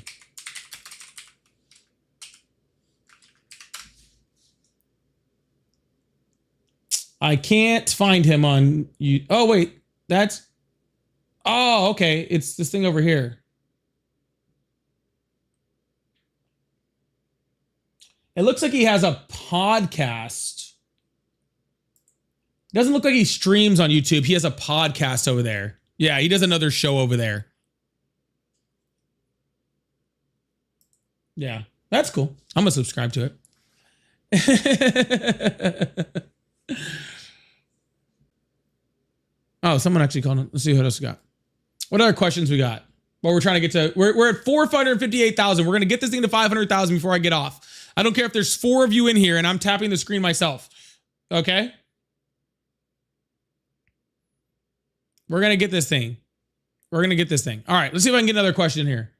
Oh, wait, hold on. Do we have a caller? Hello, how are you? Hey, what's up? Hi, how old are you? 31? Awesome. Do you still support Trump? Yeah. Awesome. Why is that? I think his immigration policy has been doing pretty well. You like his immigration policy of jailing children? No, of deporting illegals. Yeah, that's the policy of every president, sir. That's not a Donald Trump thing. Well, he did deport a lot of people, didn't he? Like 600,000? That's less than Biden did in his last year. Right, but didn't he deport more like internally, like when it comes to like not at the border, like in the inroads of America? Why is that a good thing? Well, if you want to focus on security threats and not have to, I'm saying, I don't know why that wouldn't be a good thing. He's not focusing on security threats. Less than 20% of the people that he arrested or detained or deported had any type of criminal record whatsoever. And I mean, like down to like a speeding ticket. And then less than 2%, or I think it was around 2%, had any type of violent criminal record whatsoever. 80% of people who were just hanging out, doing their jobs, paying taxes, going to work, not a security threat at all. Okay, so maybe it's possible they weren't a security threat, but I think that the reason the 600,000 number is an off number because it was a very low volume because the crossings dropped to historic lows to like 15,000 a month compared to where Biden was president. There was 7 million plus encounters. Yeah, encounters, but encounters literally means that people weren't allowed here. Right, but when you're bringing me these numbers comparing to Biden's illegal crossings, deportations, that's just because the border has basically been shut. So like the numbers are kind of skewed, don't you think? Well, you would think that if the border was shut down and there was 7 million people that came in under Biden, wouldn't Donald Trump still be able to just deport at will? Well, that's my point. That under Biden, the border wasn't shut. That's why that's why the numbers are so high. No. Listen to me. What I'm saying is if Joe Biden let in as many people as you said he should, then it should be very, very easy for the Trump administration to find as many people as they want to deport. So why is under Donald Trump's administration are they deporting around the same, if not less, people than what happened under the Biden administration? Because maybe the people that were let in under the Biden administration by the border have already been let in, and now they're all over America. So now you have to go and find them. Oh, gotcha. You do realize that there was plenty of people that were deported within the United States under the Biden administration too. And Donald Trump is counting people that are deported, turn around at the southern border, because why he's saying that they're like that number of like how many people he's like let in is just him turning around people. So those numbers are still counting for Donald Trump also. Right, but the interior removals under Biden were lower than 35,000 annually. I don't believe that that's a true number, but where's your number? Where's your facts on that? I'm like looking online actually as I'm speaking to you. Yeah, we're online. That's what I'm asking you. I didn't expect that you were making it up. Yeah. The actual site, I'm not sure. I was in AI mode on Google. And then if you just type in deportations by the border versus interior, Trump versus Biden. And then on the link, it'll come up. Like maybe you'll be able to pull off different sites off of that, but I'm not sure which website specifically it might be. But in the AI, yeah. So this is removals from inside from state line, right? Let's see. This was just talking about the Trump administration now expects 600,000 deportations in 2025, fewer than the Biden administration's final fiscal year. As a drop in border crossings outweighs the effect of increased deportations elsewhere. State and local officials are kept in the dark by limited information on deportation numbers during the 2025 fiscal year. Let's see. There was something in here talking about internal. I just saw it.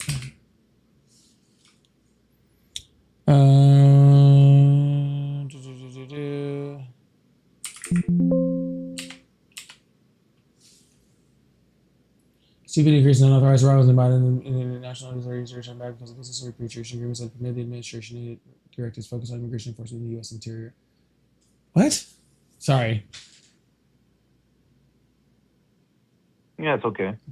Yeah, I just typed in deportations by the border versus interior, Trump versus Biden. Yeah, but that's just some AI thing, and that doesn't really tell me anything because it's that's inaccurate all the time, right? So that's why I was asking for your actual source on some of that.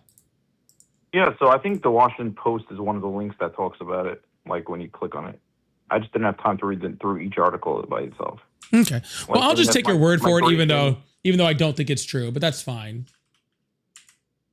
Yeah, you got the migrationpolicy.org. I think it's under there also. Yeah, I'm on Migration Policy Institute, and I'm not seeing any of the numbers you're talking about. Well, it does make sense, the actual like logic behind it. Like if Biden's if Biden was more focused on security threats and Trump is more focused on broad interior raids, then there's going to be more people that are going to be getting deported internally, right? No, because those are two completely different agencies. And therefore, what? Like, why can you combine like all the numbers together? Because the job of ICE is not to protect the border, and the job of Customs and Border Protection is not to deport people from the interior. So if Biden could have had everybody at the border that he could have, and still had a full repertoire of people in the interior doing their job there also. The only difference between that is that Donald Trump has made the ICE, which is the one that deal with the interior, he's just made them the 8th largest military on the planet. Well, that's all possible. I'm saying, like, I'm not disagreeing with you that Donald Trump has ramped up interior deportations. By the way, I'm not trying to represent that. I know that he has. What I'm saying is I don't believe your numbers of 30,000 are correct. But regardless, right, we hit 500,000. Yeah. Woo! Sorry, we hit 500,000 likes on TikTok. I had to yell it. I have to be happy about it. I'm very happy for you, but I would just like, honestly, I'm just basing my opinion off these numbers. I'm not here one to like blindly like make up stuff. So I looked at these up before I called you That's up. fine. And Like I said, just wanted to point these numbers out. That's fine. Even if that's the case, which again I just don't believe that it was. But even if it was the case, why is that a good thing? It's not focusing on security. You know what I'm saying? It's still not a focus on security. And it's a focus on what? Like just being illegal? It's a focus on harassing communities. It's a focus on, getting people out that weren't a security risk. It's a focus on jailing children and building concentration camps. It's a focus on xenophobia for the most part. Well, when you say for the most part, like, I don't think that that's what their intent is. Obviously, there's like some cons to it and things that happen that maybe shouldn't be happening. I'm with you on that. But like, then for like all intents and purposes, I'm not with you all the way like that. That's like, that was like for the most part, it's like, unfortunately, you're right. There are things that come out of that. And in most situations, I'm saying for the other way around, you probably have its own pros and cons too. I'm saying I can't ride that, that all the way with you like that. Yeah, so I'm going to disagree with you 100% when you have Stephen Miller, who was briefing ICE, briefing DHS, Kristi Noem, who was following Stephen Miller completely, Stephen Miller brought all of the heads of DHS in there and told them to stop focusing on criminals and to stop focusing on security threats and to start picking people up at Cardenas markets and Home Depots. Right. He said that. Right. Stephen Miller, the same person who, when asked by Donald Trump, is like, hey, yeah, Steve, if you could, you would just make everybody in the United States white like you. And he said, yes, I absolutely would. The one who's a known white nationalist, like when he's in charge, why would I not think, when a white nationalist is in charge, then why would I not project that what the white nationalist is doing has a white nationalist agenda? So, yeah, I hear that. I'm just saying, I'm just looking at the numbers, and more than that, I can't say anything else to that. I have nothing to say to that. Right. We can talk about the number. Again, I can't find your numbers anywhere. I just looked, and I really did try. I can't find your numbers anywhere. But like I said, I'll give you the benefit of the doubt on it, right? Like, I'll give you the benefit of the doubt. The only number that you've given me is 30,000 interior deportations for Biden. And that's fine. Yeah. Yeah, and per year. Again, I can't find it. I'm not saying you're wrong. I can't find it. Sounds off to me. None of that really has anything to do with the fact that what the Trump administration is doing is doing this, right? They put almost 4,000 children in concentration camps, right? They put 20 infants, like under 6 months old, in these concentration camps. They've sent people to prisons that are known worldwide and known by the United States to be torture prisons who committed no crime, right? He's deporting people to countries that they're not from, right? He disappeared like 1,500 people from Alligator Alcatraz. We don't even know where they're at. You know what I'm saying? So So that's what I'm talking about, sir. What I'm saying is those are the policies under the Trump administration. Those are not focused on security. Those are focused on getting brown people out. That's all I'm saying. Well, I don't know. So you think it's like racist? I think there's definitely a racist element. Yeah. Well, I still, if that's what you just said, because they're focused on getting brown people out. Yeah, it's racist, it's xenophobic, it's a whole bunch of things. I think that I think it's a lot of all of it, right? Like when you're speaking specifically about the children getting in concentration camps, does that come from their parents being illegal, and then like how does that happen? Sir, I don't care if their parents are illegal. I don't care if their parents are murderers. Children don't belong in concentration camps. What is a concentration camp? You want me to pull up the definition? It's the best way to do it. No, I'm not familiar. I don't know I know what a concentration camp back was in Europe. Is that the same thing that like what you're referring to, like we have here? Like where are these camps located? Like Alcatraz, Dilley, and San Antonio. And you have children there just like not getting food or like stuff like that? Yeah, we've seen it from people, them not getting food, them being malnutrition, not having correct running water, not being able to even have enough room for like multiple people to lay down at a time because they're so crowded, not good records, people being held there without due process, without access to a lawyer, without access to phones to their families, the access to health care. Yeah. And under Biden, we didn't have any of these issues? No, these places didn't even exist. So what did they do with all the children when he was deporting all those people? When he was deporting people, we didn't deport people with American citizens, but you can deport people. I'm not talking about deporting people. You can deport children. That's not illegal. Putting people in concentration. That's not, I don't like it, but it's not freaking anything. If you take a whole family and you just deport them out of the country, like, and the whole family's together and they're back in their country, like that's, I don't love it, but it's what it is. You know what I'm saying? That's not what I'm talking about. He's taking them and putting them in camps in Florida and Texas. That's a bigger problem. Well, under Biden, I was just checking up that he actually did hold them in cages. Whoa, what cages? I don't know. Just looking online because you said under Biden they didn't do any of this, and I wanted to see if that was true. Yeah, sir, there are cages that they put families in, but that was under the Obama administration, not under the Biden administration, and that was ended a long time ago.